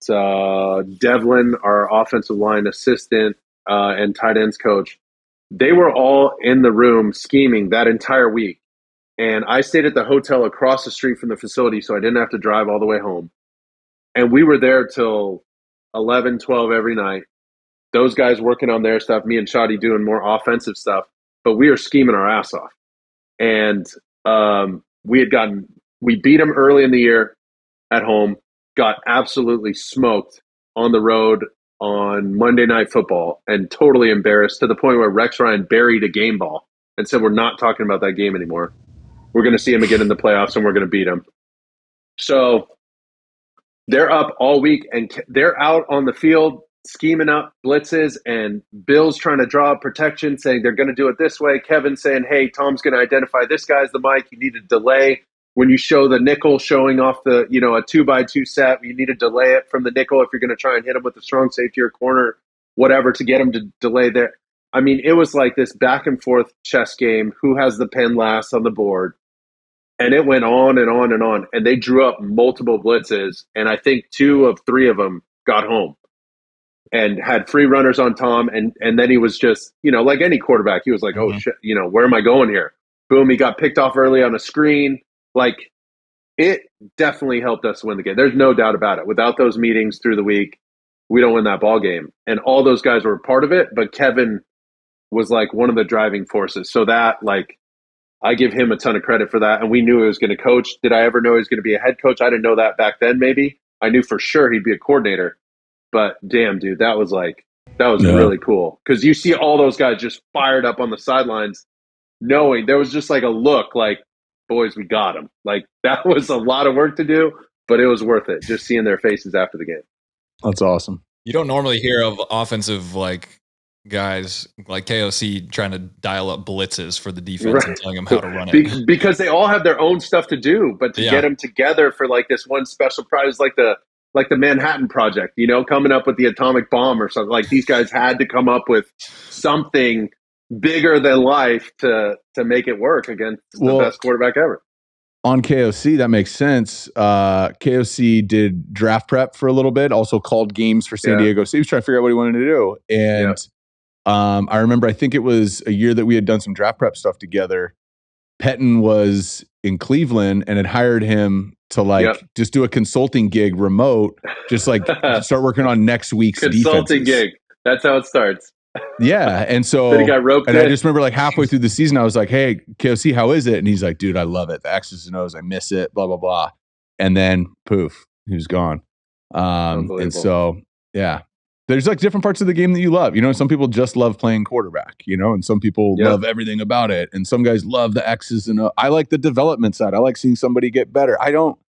We can talk protections, but that's not what moves me. You know what I mean? And so there's a lot of different elements of the game to embrace. But KOC. Saw him at your 4th of July party this year. It's good to see him again. He's a man. So one of the things I want to get from your perspective is kind of your state of the union on the quarterback position. So you've been kicking it with me in the off seasons and the different age and level of quarterbacks that come around. You have all of your own experiences from playing. Like I said, being around Bob Johnson and Brett and those guys, and then Elite 11 for all those years, you kind of seen everybody and you're watching it. Now you're calling games at a super high level. What's your kind of state of the union right now? On where the position is and where it's headed. I know it's pretty vague, but no, I remember maybe what's changed since you played, I think, one, I think I only took 3 snaps of shotgun my entire last year at USC, the entire season. So that's completely different. I think the amount of reps going into, junior high, high school, college, because of 7-on-7, because of all the passing league stuff, has just grown exponentially. I think I remember them talking about it at all those, remember the Nike camps and Spark camps and Elite 11 camps. They were just talking about this evolution of the quarterback position and how these guys are going to have to run. And they're going to start seeing more athletes playing quarterback. And, I thought, I was a pretty good athlete, but not compared to the guys playing now. I mean, it's like night and day. Some of the way running around for 20 seconds like Kyler Murray to get a 2-point conversion. I mean, that was crazy. It was crazy. And now that's obviously one end of the spectrum, him, Lamar Jackson, Jalen Hurts, Russell Wilson, but it's growing, right? The days of Tom Brady and Matthew Stafford and Phillip Rivers and all these kind of guys, it's like the sun's kind of setting on that type of prototype, right? Like you got to be able to move at least a little bit. You got to have some short area quickness, get out of trouble, extend plays. You might not have to be Lamar Jackson or Kyler Murray, but there's got to be some athletic element to what you do. And so I've seen that change. I think, even a guy like Burrow's more athletic than people give him credit for. And that dude can really move. Justin Herbert, same thing. More of a pocket passer, but the dude can move. So I feel like that's a little different. I think guys coming into the league now are coming in with a little less of the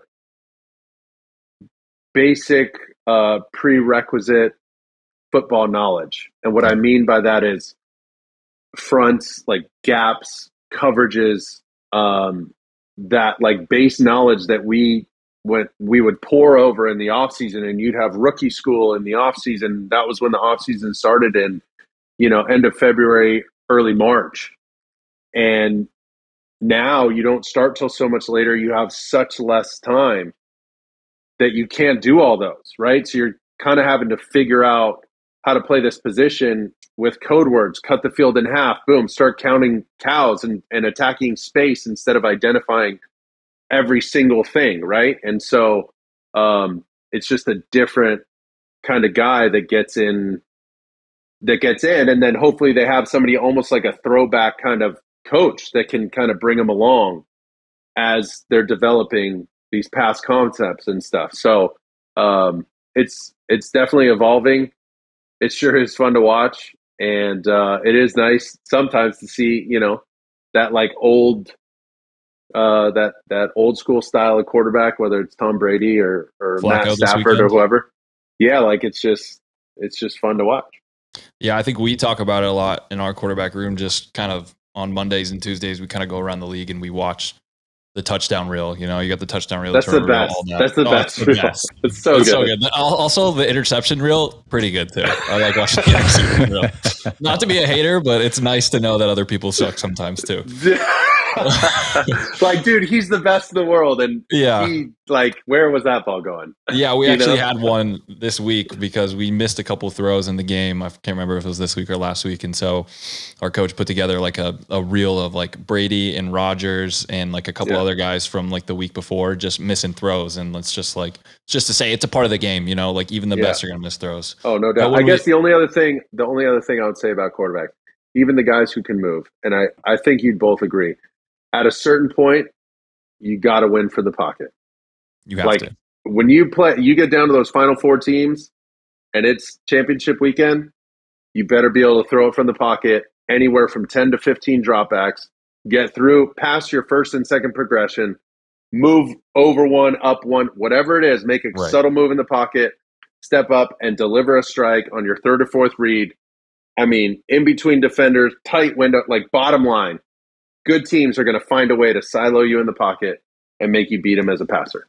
I think that is, you said it perfectly with the move one up, move one to the left, move one to the right. I think the movement part of it, it's not even like Kyler Murray sprinting out and making guys miss or Lamar moving. It's Mahomes in the pocket movement. It's his ability to get by that 3-tech or that guard that's going by and push up to the right and then find his 50-yard post and put it on the money. Or he does that like 30% of his throws in the games are conflict climb, movement in the pocket, find somebody. Same with Josh. I think that's where the position's going. I think it's simplifying the offense because we talk about all the time, defenses are in nickel way more than ever. Yeah, like you probably saw so much base in your time in the league. Like base. There's like two separate game plans. And just in case if they play nickel. Right. Yeah, right. But nowadays it's like when we're in 12 personnel, like when we're in 21 personnel, a lot of teams will match that with nickel because they want to play with speed, and even the linebackers are getting lighter. So the more speed on the field, the tighter the windows, and the more you're seeing offenses just kind of simplify things because defenses are getting way more complicated too. I feel like they were getting more complicated in your time, but even now, if you watch, like you're doing all the games, you watch a team like Tampa Bay or you watch a team like Kansas City, like their type of defense, the blitzes on third down are they're too much to just handle and be able to pick everything up. So when you simplify things, I think you watch Buffalo do it a lot. A lot of times they just go either 5-man protection gone and give them all the options, or they go 7-man slide and let them sit in there and just slide and pick and wad everybody up. And there's just too much room for error in 6-man stuff at times. Like there's too much. So many guys, and becomes paralysis by analysis, trying to figure out, okay, is the back scanning? Is he not scanning? Is he responsible for this guy? Not. It's like, dude, at some point you got to snap the ball. It looks so good on paper, though. It does look nice, and it sounds good too. We're gonna pick up this looper, and then the nickel is gonna be late, so the back will be able to go behind you and get him. My favorite is when you get like running back coaches, and they're just like, wait, hold on. So if I get this straight, when they run this blitz, we're gonna be 1-on-1 with the 3 technique, who outweighs my guy by about 200 pounds. Okay, just making sure everybody's good with that.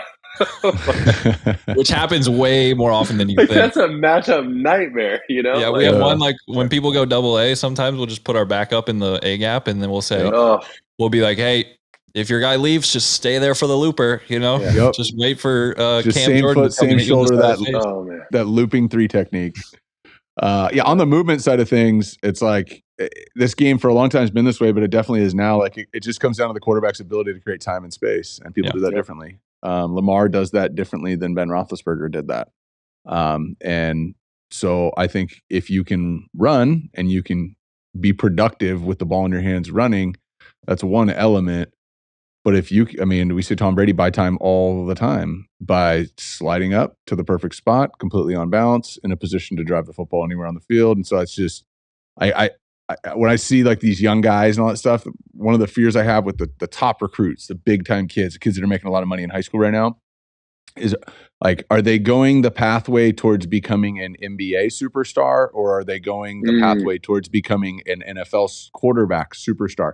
And it's not an indictment on NBA, but when there's a lot of guys, you can do just as much as everyone else in the NBA, and if you're super talented, you can be an all-star.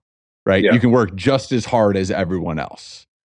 And in the NFL at quarterback, I haven't seen very many people sustain success over a long period of time, just kind of doing what everyone else does. Like, to sustain success over a long period of time at the quarterback position in the NFL, you got to do a lot more than everybody else does. A lot more, physical, mentally, and emotionally. And so, and you have to have more control over your off the field and the life and everything. So that's like one of the fears I have, is that these guys, they're young, they get make a lot of money. Everything is yes. Every reinforcement they get is a positive one. So it's working. I don't like it. What do I have to change? It hasn't not worked yet. Right. And then they go to college, they don't get developed, they get thrown out there. And if, at some point that talent, so that's like the, fear I have with some of these young guys, that I go, 20 years from now, the game will be different, but I think this is still going to come down to the dude who's actually willing to outwork everybody. You know what I mean? And is really talented. I agree. Like we're still going to end up needing that, You're still going to need them both. Yeah, I agree with that. It's a great take. All right, Kyle, what do you got? All right, so I want to stick on, the status of quarterbacks in the league right now, but I want to do it a little differently. I want to do a little segment where I want to get your thoughts quick. All right, I'm going to read out names of quarterbacks. Okay. Okay. You're a very quick-witted person, so I think you're going to be really good at this. I just want your first thoughts that come to your mind when you hear the quarterback's name. All right. Doesn't have to be polarizing, but you are a polarizing person. So. Okay. All right, you ready? Yeah. Joe Burrow. Joe Cool. Justin Herbert. Let him off the bus first. Ooh, I like that one. Justin Fields. Baller. Smooth. Needs help. Facts. Get him some players. Cooper Rush. Reliable. He's got to win half the games. I think he's going to play 7 weeks. So give me 3 wins, buddy. I like it. Tua. Revamped, reinvigorated, rejuvenated. Kyler Murray. Ooh, I would have said like Speedy Gonzalez or something. Like, my man's just all over the place. He's like, God,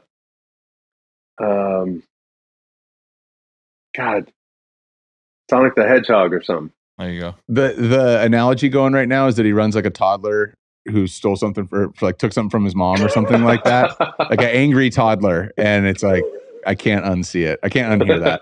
That's pretty good. So perfect. For parents, you get it. That's funny. Yeah. So fast. All right, Kirk Cousins. Steady. Kyle Allen. Sure, he's still out. Yeah. Glizzy. Cool. Secondary in line and Glizzy Cobbler. Derek Carr. Ooh. I think he's unfairly judged. I think he gets nobody in the last 5 years been through more bullshit. No starting quarterback's been through more bullshit than Derek Carr. I think and had to deal with it. I don't know if he gets enough credit.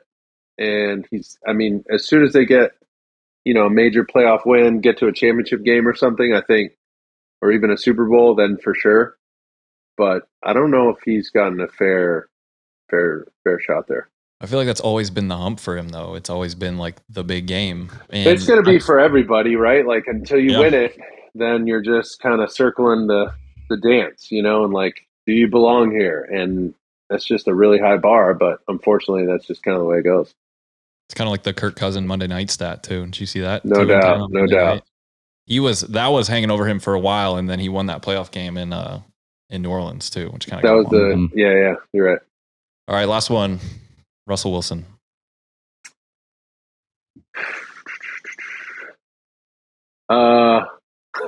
Let's ride.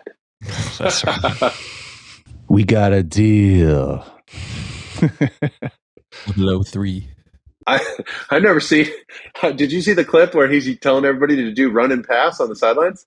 Oh my god! Unbelievable. That went around in high school, a couple of our little text threads. But I just had never seen that. Not at that level. Never at that level. Getting on guys too, like 9-6, run a pass. But what are you going to say? Like the dude's a Super Bowl MVP and All Pro, and like they're like, oh, maybe this is what happened, So he's got a clean slate to make it, to really mold that place into whatever he sees fit. I had just never had experience with that, so I don't. It's such a unique situation because he was in Seattle and he's a third-round pick. He didn't come in there and get it the way he wanted it right away. Right. Through his first 8 seasons, I think it was the status. Through his first 8 seasons, nobody's ever won more games. So the success is undeniable. Oh, last year's the 100%. First bad year he ever had. That team was terrible. Right? That team wasn't good. Every other year he's had been great. And I just don't know if Seattle didn't look at it like this like rule or law of diminishing returns. Like, okay, Russ, we kind of built him up here in Seattle. This is their perspective, not my take, but this is me just looking at it. Like, we built him up here. It was defense. It was beast mode. It was Legion of Boom. Then it was like, let Russ cook for a little bit. And, I said it on air before. I said, sometimes the play gets called, goes into his headset, and that's just like the prompt of an essay on the SAT. Because he's going to take that play wherever he wants to go after he sees 1 to 2, and boom, it's backyard football, it's scramble rules, and he's out of the pocket, moving around, buying time. And that became his game. So now that he's getting older, did Seattle think like, okay, well, if that's his game, and he's slowly going to start declining here, why are we going to pay him $250 million to do something that he might not be able to do as well, that became who he was here? Like that, I understand that argument. That makes sense to me. Okay, so we're not going to sign him to his last contract, like the Patriot, right? They never sign guys to their last contract, right? So, okay, let's get him somewhere else. Let's rebuild and start over here.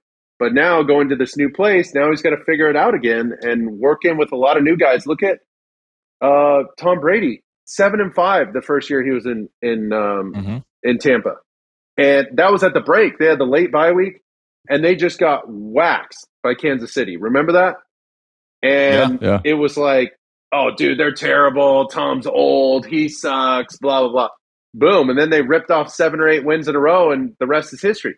Matt Stafford last year, right? Like, I think we all get caught up on the result. Like, you get a new quarterback, new regime, whatever. Boom. Automatic Super Bowl because of Stafford and then Brady the year before. But they had a terrible November. He threw 20-something picks last year, and people were all over Stafford. Like, dude, this guy sucks. Oh, we blew it. The Rams are nothing. We could have won a Super Bowl. Even Goff got us to the Super Bowl, and this guy sucked. Like, it's crazy, right? So it's only 2 weeks. I still don't understand the run pass thing. However, it's only 2 weeks, and you got to give it time to really let it marinate. But it's just people want it now, and you forget about the process because people are caught up in the result. Yeah. Well, I think Sorry, that was a so. tangent. Russell to Denver. No, Russell to Denver is actually, I think, if I had to write down on a whiteboard the most interesting storylines for me personally to follow this year, I actually think it's like the first or second one for me, because in Seattle, he comes in 3rd round pick, right? That's John Schneider, who is a really good GM, and that's Pete Carroll, who was a legendary coach and all that, right? And so he comes in and he's just the quarterback, do almost the Patriot way, whatever that was in Seattle, right? So do things correctly, all that Go stuff. Hawks. And we all know Trevor Moad, who's a close, has been close with all of us, very close with me, passed away, the best sports psychologist I've ever met. But he didn't work with Russ the way that he worked with other people. He was like incredibly involved on a daily basis for the last decade. You know what I mean? Like, it was a lot more than and so he leaves. It's a new owner. So it's not even a new coach. It's a new team. The team has a new coach. The team has a new GM and a new owner. It's a lot. And so the slate, I would argue, is actually the cleanest slate any franchise guy who went to a new team's ever got. Fair. Right? Like when Stafford went into that Rams locker room, there's a bunch of guys on the team who were they were in the Super Bowl with the Rams a couple years ago, right? Yeah. Everything's brand new in Denver. And then you give him a new contract, which basically means, Russ, how would you like to do everything? That's right. And so I just think he's the type of guy, because he's so all in, that he's going to go like I had back to school night the other night, and you have the little pieces of paper for first grade, and you can sign up for the little volunteer list. And there's something I volunteered to come in and be the mystery reader, right? Nice. And then my wife volunteered to be mom and the volunteer mom for this thing. Like, Russ is the guy who goes, sign me up for every single thing. Yeah, good point. Like, I'll organize the off season. I'll do this. I'll make sure we get run pass called. I'll make sure, like, you know what I mean? I'll make sure all the plates are put away when we're done. And this room is cleaner than the room. The room's cleaner when we left it than when we got here. Right. Like, I just see him saying yes to everything that you could volunteer for. Yeah. And I'm fascinated to see if he can do that. I got the chocolate milk. I got the applesauce. I got like a little cut up carrots. I'm in charge of snacks, and I'm the coach. And I'll make sure I get everybody. Yeah. Like, and I'll let you know who we're drafting. Anyways. Probably that too. Yeah. So that's like, that might be a lot on that plate. But that's what he wanted in Seattle, though, too, right? Yeah, that was kind of one of the. It's like I wanted more. I want more power, and then it's like, whoa, this is a lot. Well, now you have all of it. Yeah, dude, like, careful what you ask for. That's exactly. I think right. Like a lot of people forget too. Like, I know I forgot that was Denver's first choice, was to try and get Aaron, and it was close to being a deal, and it was supposed to be Hackett and Aaron together, and I think it's kind of just like been brushed under the rug. Yeah. Well, Denver could win that division. And they could win 3 games this year. I think it could go one of those two directions. The range is huge. They got a big one this week against San Fran, dude. That's, I mean, oof, that's a big one, big dog. For both sides. San Fran's defense, dude. Oh, for both sides. That's a real game. Oof, that's a good one. I can't wait to watch that. Yeah. Well, you got a good one this week too. Let's go. You got Rams Cardinals, yeah.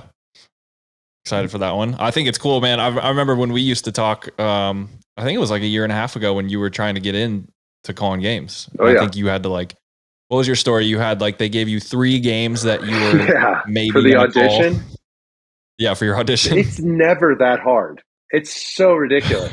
And I understand why they do it, to make it really tough on everybody and lower the bar for everybody. So if you excel in any way, it's like, okay, we can work with this. This guy's got talent, but make the circumstances so difficult just to see if you can show any promise. And they give you 3 potential games with 3 or 4 different teams, and you're studying rosters and thinking you have to have every single thing memorized. And the game, it happens in the off season, so the games that they're talking about are from the year before. And I'm just, part of me was just go watch the game, just go watch them, you'll know everything. And I'm like, no, they're gonna know. Machine. They're totally gonna know. Yeah. Nobody's gonna know. Everybody's gonna know. That's the conversation I have in my head, and I'm just like, I refuse to watch the games. I'll stay up all night and learn it. And I was so nervous and so stressed for those auditions. And then after, I felt like I just like totally crapped the bed. Like it was just bad. And, they thought it was something. So I don't know, but it was not easy. I was trying to use like some of my cliches or stuff you hear along the way, You got good cliches too. A couple of them are solid, but like I used the, we had it was the Bills Rams game from like 2 years ago, and they ran like a little pick play on the goal line. It was basically like I right tight wing, blast pass all cross or whatever, right? Or act for all cross or whatever it was. And so boom, the two underneath guys cross, bam, Jalen Ramsey runs into somebody, and there goes whoever the tight end was. It was either Dawson Knox or whoever, but just wide open, right? And I was like, listen, these guys are like two ships passing in the night. You got to run shoulder to shoulder, so there's no space in between for the DB to get in between you. Boom, they pick each other, create the natural pick. I said, listen, down on the goal line, you're playing man-to-man. It's like keeping your eye on your luggage in the airport. You don't let that thing leave your sight no matter where you go. And right there, he lost his man. And so Chris Myers was like, hey, that was great. The white zone is for immediate loading and unloading only. He said something like that. I was like, well, we're going deep into the airport right now. Yeah. So who's your partner this year? Is it still him? No. It's Kevin Kugler is my partner for last year and this year. But I did my audition with Chris Myers, so it was. How really did he react when you? I did an audition with Chris Myers as well in the Fox Studios. Yeah, he was good. He was good. A long time ago. He's like awesome. One did well, one didn't. It's a trip when you meet somebody who's like you've heard them talk on TV for so many years, and then for some reason it always catches me off guard and go, oh, no way, you actually talk like that in real life, too. You know what I mean? Like, you have it. Like, I was at Manning camp this year, and you stay in dorms, and I was in a dorm with Charles Davis. And I've known Charles Davis a long time, but, like, that's the voice of Madden. Yes. You know what I mean? Wild. And so then when you're, like, talking to him about the weather, it's just a trip. You're like, I know this guy is the Madden voice, and he's sitting here going, like, talking about all these bugs and how hot it is tonight. And it always, Chris Myers is definitely one of those guys that's such a unique voice. Iconic. There's so many of them. The dude from who's the dude that calls the college games all the time? Gus Johnson. Gus Johnson. He's good. Gus Johnson. He's hilarious. So, how did your partner react to your nice quote from this weekend? I saw you posted it on your Instagram too. Yeah. I want to read it for you, or you can read it for yourself. You might have memorized it, but it said, "Shelton is clearing out defenders faster than a teenager clears out their search history." So Kev was like, what do you mean by that? You know? I know you hang out with comedians, like, Adam Ray and all that. Like, you thought that ahead of time. You're like, going to drop this in here. I can't give up my sources. I've been. This is my favorite 3rd and 6 play. I'm calling it at this situation. I've been hanging on to that one. That was a fringe. That was your sudden change play. That was a fringe play shot call. Fringe shot. Yep. Yeah. And call it no kill on it. No kill. Call it and run it, baby. I had that one for a little bit. I had it last year. I just didn't have the cojones to let that one ride. But you had it all the way back last year. You get pushback on that or no? Listen, it's network, so they're not going to want me like majoring and stuff like that. Like, obviously, it's an internet porn reference. Okay, like if you didn't get it, Kyle, that's what it is. So, I was wondering. So. They're like internet porn back in the day. That's probably not like your bread and butter, but listen, you went there. It was funny. It got good reactions. 99% of it was positive. Like, we're going to let it ride. But I did, in my defense, somebody did say, those memes, like, get you a guy who can do both. Mm-hmm. And so one of the plays, Mariota falls down and the play's dead, right? And I said, they had him dead to rights in the backfield. That thing was over and done with. That's like the Lazarus special. And he brought it back to life and scored a touchdown, right? And that one came to me on the fly. And so somebody goes, Sanchez just went from internet porn reference to biblical reference on one broadcast. He goes, get you a man that can do both. I thought that was good. That was good. Good. You're competing with RG3 right now, too. I don't know if you've seen Is he calling games? Quotes. He's calling college games. Oh, I didn't know that. Yeah. Oh, okay. Okay. So you don't know that. That's good. Let me find some of these quotes here. Uh-oh. There was a guy on one of the college teams, and his last name was Orji, and it was Orji. And you could tell he was just waiting for this. And he was the running back, and he ran like a 12-yard touchdown in. And RG3 goes, "There's an orgy in the end zone." Everyone's like, "Wait, what?" In the clip that they pulled, you couldn't see the guy's last name. So, like the Twitter clip, it was just him screaming that. Oh yeah, that's way worse. It's tough, man. That's way He's worse. had some good ones, though. He had like 5 or 6 of them so far. All right, last segment here, Self Scout. We're going to ask you some questions, a little trivia. Uh-oh. Okay. We're not going to lie. These are not like layups. Okay. But it's trivia like about yourself, stuff that pertains to you. So we've seen anything from 1 out of 5 to like 3 out of 5, Oh, wow. 4 out of 5. All right. So get your mind right. Take a sip of water, deep breath. All right. So you played with a lot of great running backs, right? We can go down a long list, a lot of good running backs, but only, and tailbacks and fullbacks. Okay. Of the fullbacks, only one of them that you played with was the 2011 Pro Football Focus All Pro. In an day and age when there's not that many fullbacks, usually more tailbacks, who would have been the 2011 Pro Football Focus All Pro team? And I was on his team in 2011? You just played with them. That's all I have in my notes. 2011. LaDainian Thomason. Fullback. Oh, T-Rich. Tony Richardson. I knew you were going to guess that.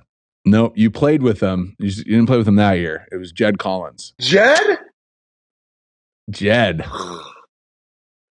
Jedediah Gabriel Collins. Oh, dude. A guy that we grew up with since we were very, very little. He's going to crush you. Damn. Just tell him that you didn't understand the question and blame it on me. Yeah. Yeah, JC was all pro, bro. All right, so you are 0 for 1. According to Wikipedia, 2 Mission Viejo High School alumni have won more than 1 gold medal at the Summer Olympics. Can you name both of them? Can you name one of them? The gold medalist from Mission Viejo. It's got to be swimmer diver. I mean, the swim programs, the Natadors, is like tops in the world. I remember we had multiple kids winning medals. Is golf when I was one in of high the school there? things? No, you're gonna go Marco Mira. I was gonna say Marco Mira. Yeah, not at Marco Mira. We got a couple legends out of our high school. Jeez, I don't know. I'll give you one hint: soccer. I know you know this person. Oh my god. ESPN analyst. Oh my god. I think she lives in San Clemente. I know what you're doing right now. You're like picturing her face and can't remember her name. What a jerk. That is 0 for 2, and Julie Foudy is not going to like it. Dang it! I'm sorry, Julie. That's both local, too. Both local. I wouldn't have known Brian Goodell. He must have been a swimmer. Yeah. All right. You were a communications major at USC. Yeah. What was your college GPA at the end? Ooh. Shout out to communications major. Can I give a range? 2 was it? I'll give you to the 10th decimal. I won't hold you to the 100th. I had to be a 3. You're a 3. 3-1? Yeah, 314. Yes. All right. 314, and you are 143. How about the way I just did that? That was good. All right. Your coach at USC, Pete Carroll, is 2 years away from being the oldest coach in NFL history. How old is he right now? Oh, come on. 70. Yes. 2? 71. That's good. That's a good close miss. You are 1 for 4. Final question. Kyle, you want to ask this one? Yeah, I guess a fellow. You guys have a special connection myself, here. Oh, dear. Yeah, you consider yourself a glizzy connoisseur per se. We talked about this a lot. You like your toppings on there. You like all types of glizzies too. You do not discriminate. When equal opportunity an extra when it point, comes to glizzies, bro. Yeah, there's an extra credit on this one. When and where, we'll give you an extra point if you can tell us where. Or no, we'll give you an extra point if you can tell us when the first American glizzy was sold. Start with what city do you think? It's got to be Nathan's Hot Dogs where they do the contest, right? In Coney Island. New York? New York City. Yep. Yeah. Okay. There you go. When do you think it was? Oh, when? What decade? Give you a decade. Bonus point for the decade. The 20s, 30s, 40s, 50s, 60s, 70s, 80s, 90s. And it wasn't before the 20s then, because that's where you started. Correct. Could be before the 20s.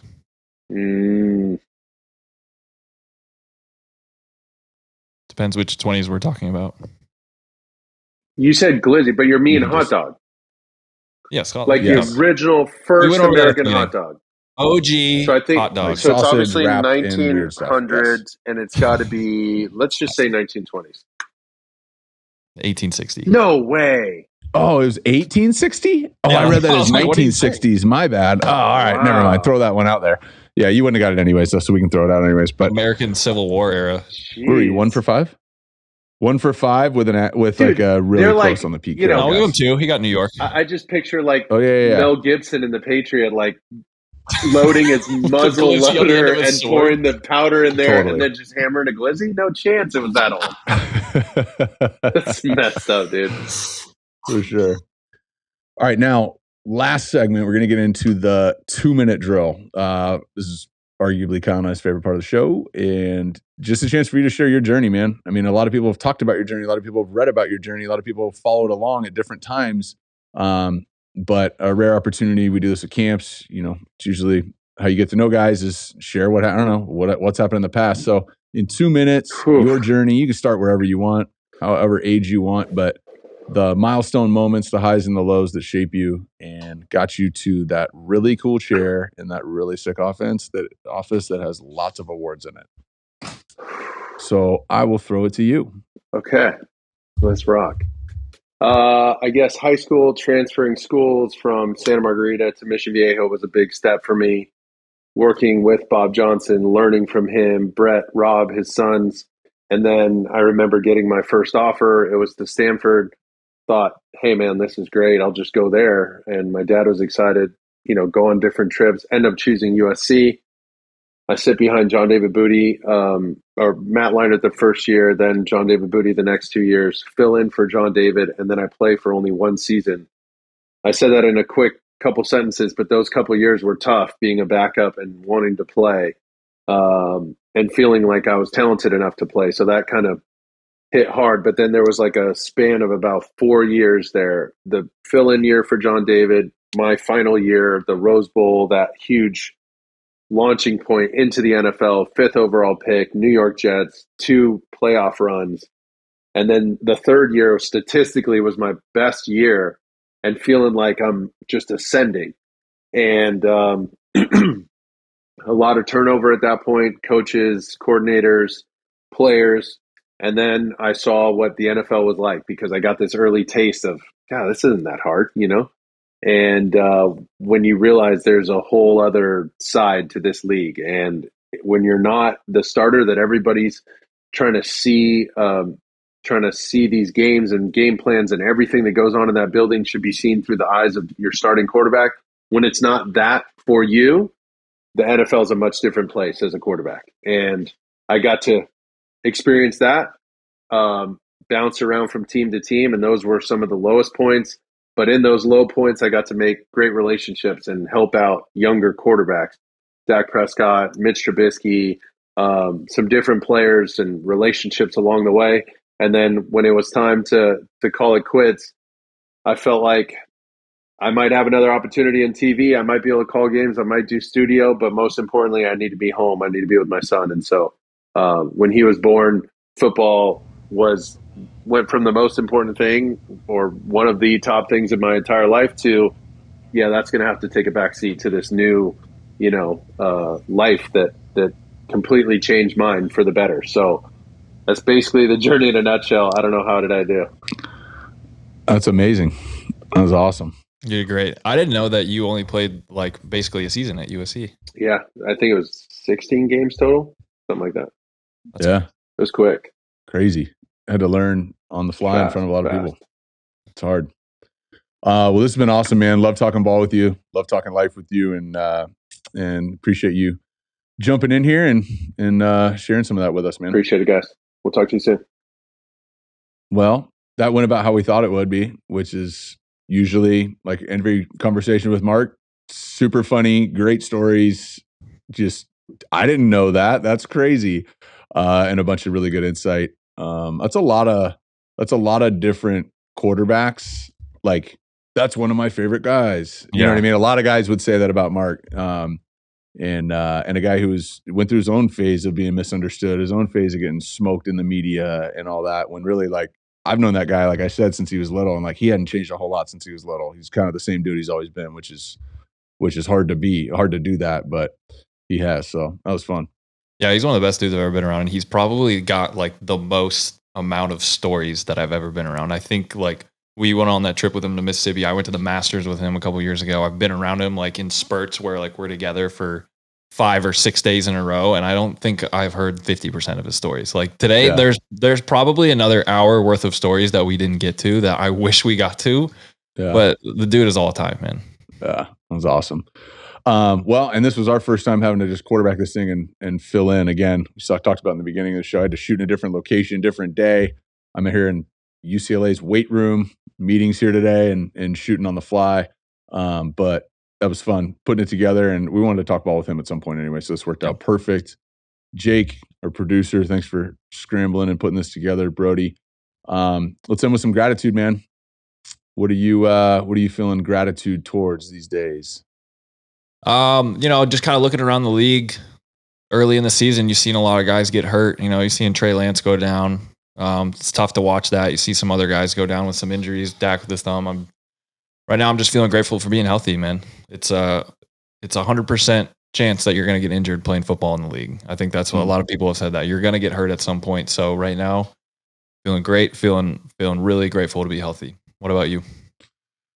I'm grateful. I've been having a lot of fun, man. My Ford, who's 6 years old, first grader, I'm coaching his football team, and I was like super nervous about it because they're 6 and 7 year olds. I had to talk to so many friends to get advice. The playbook, what do we do? What can they handle? All that stuff.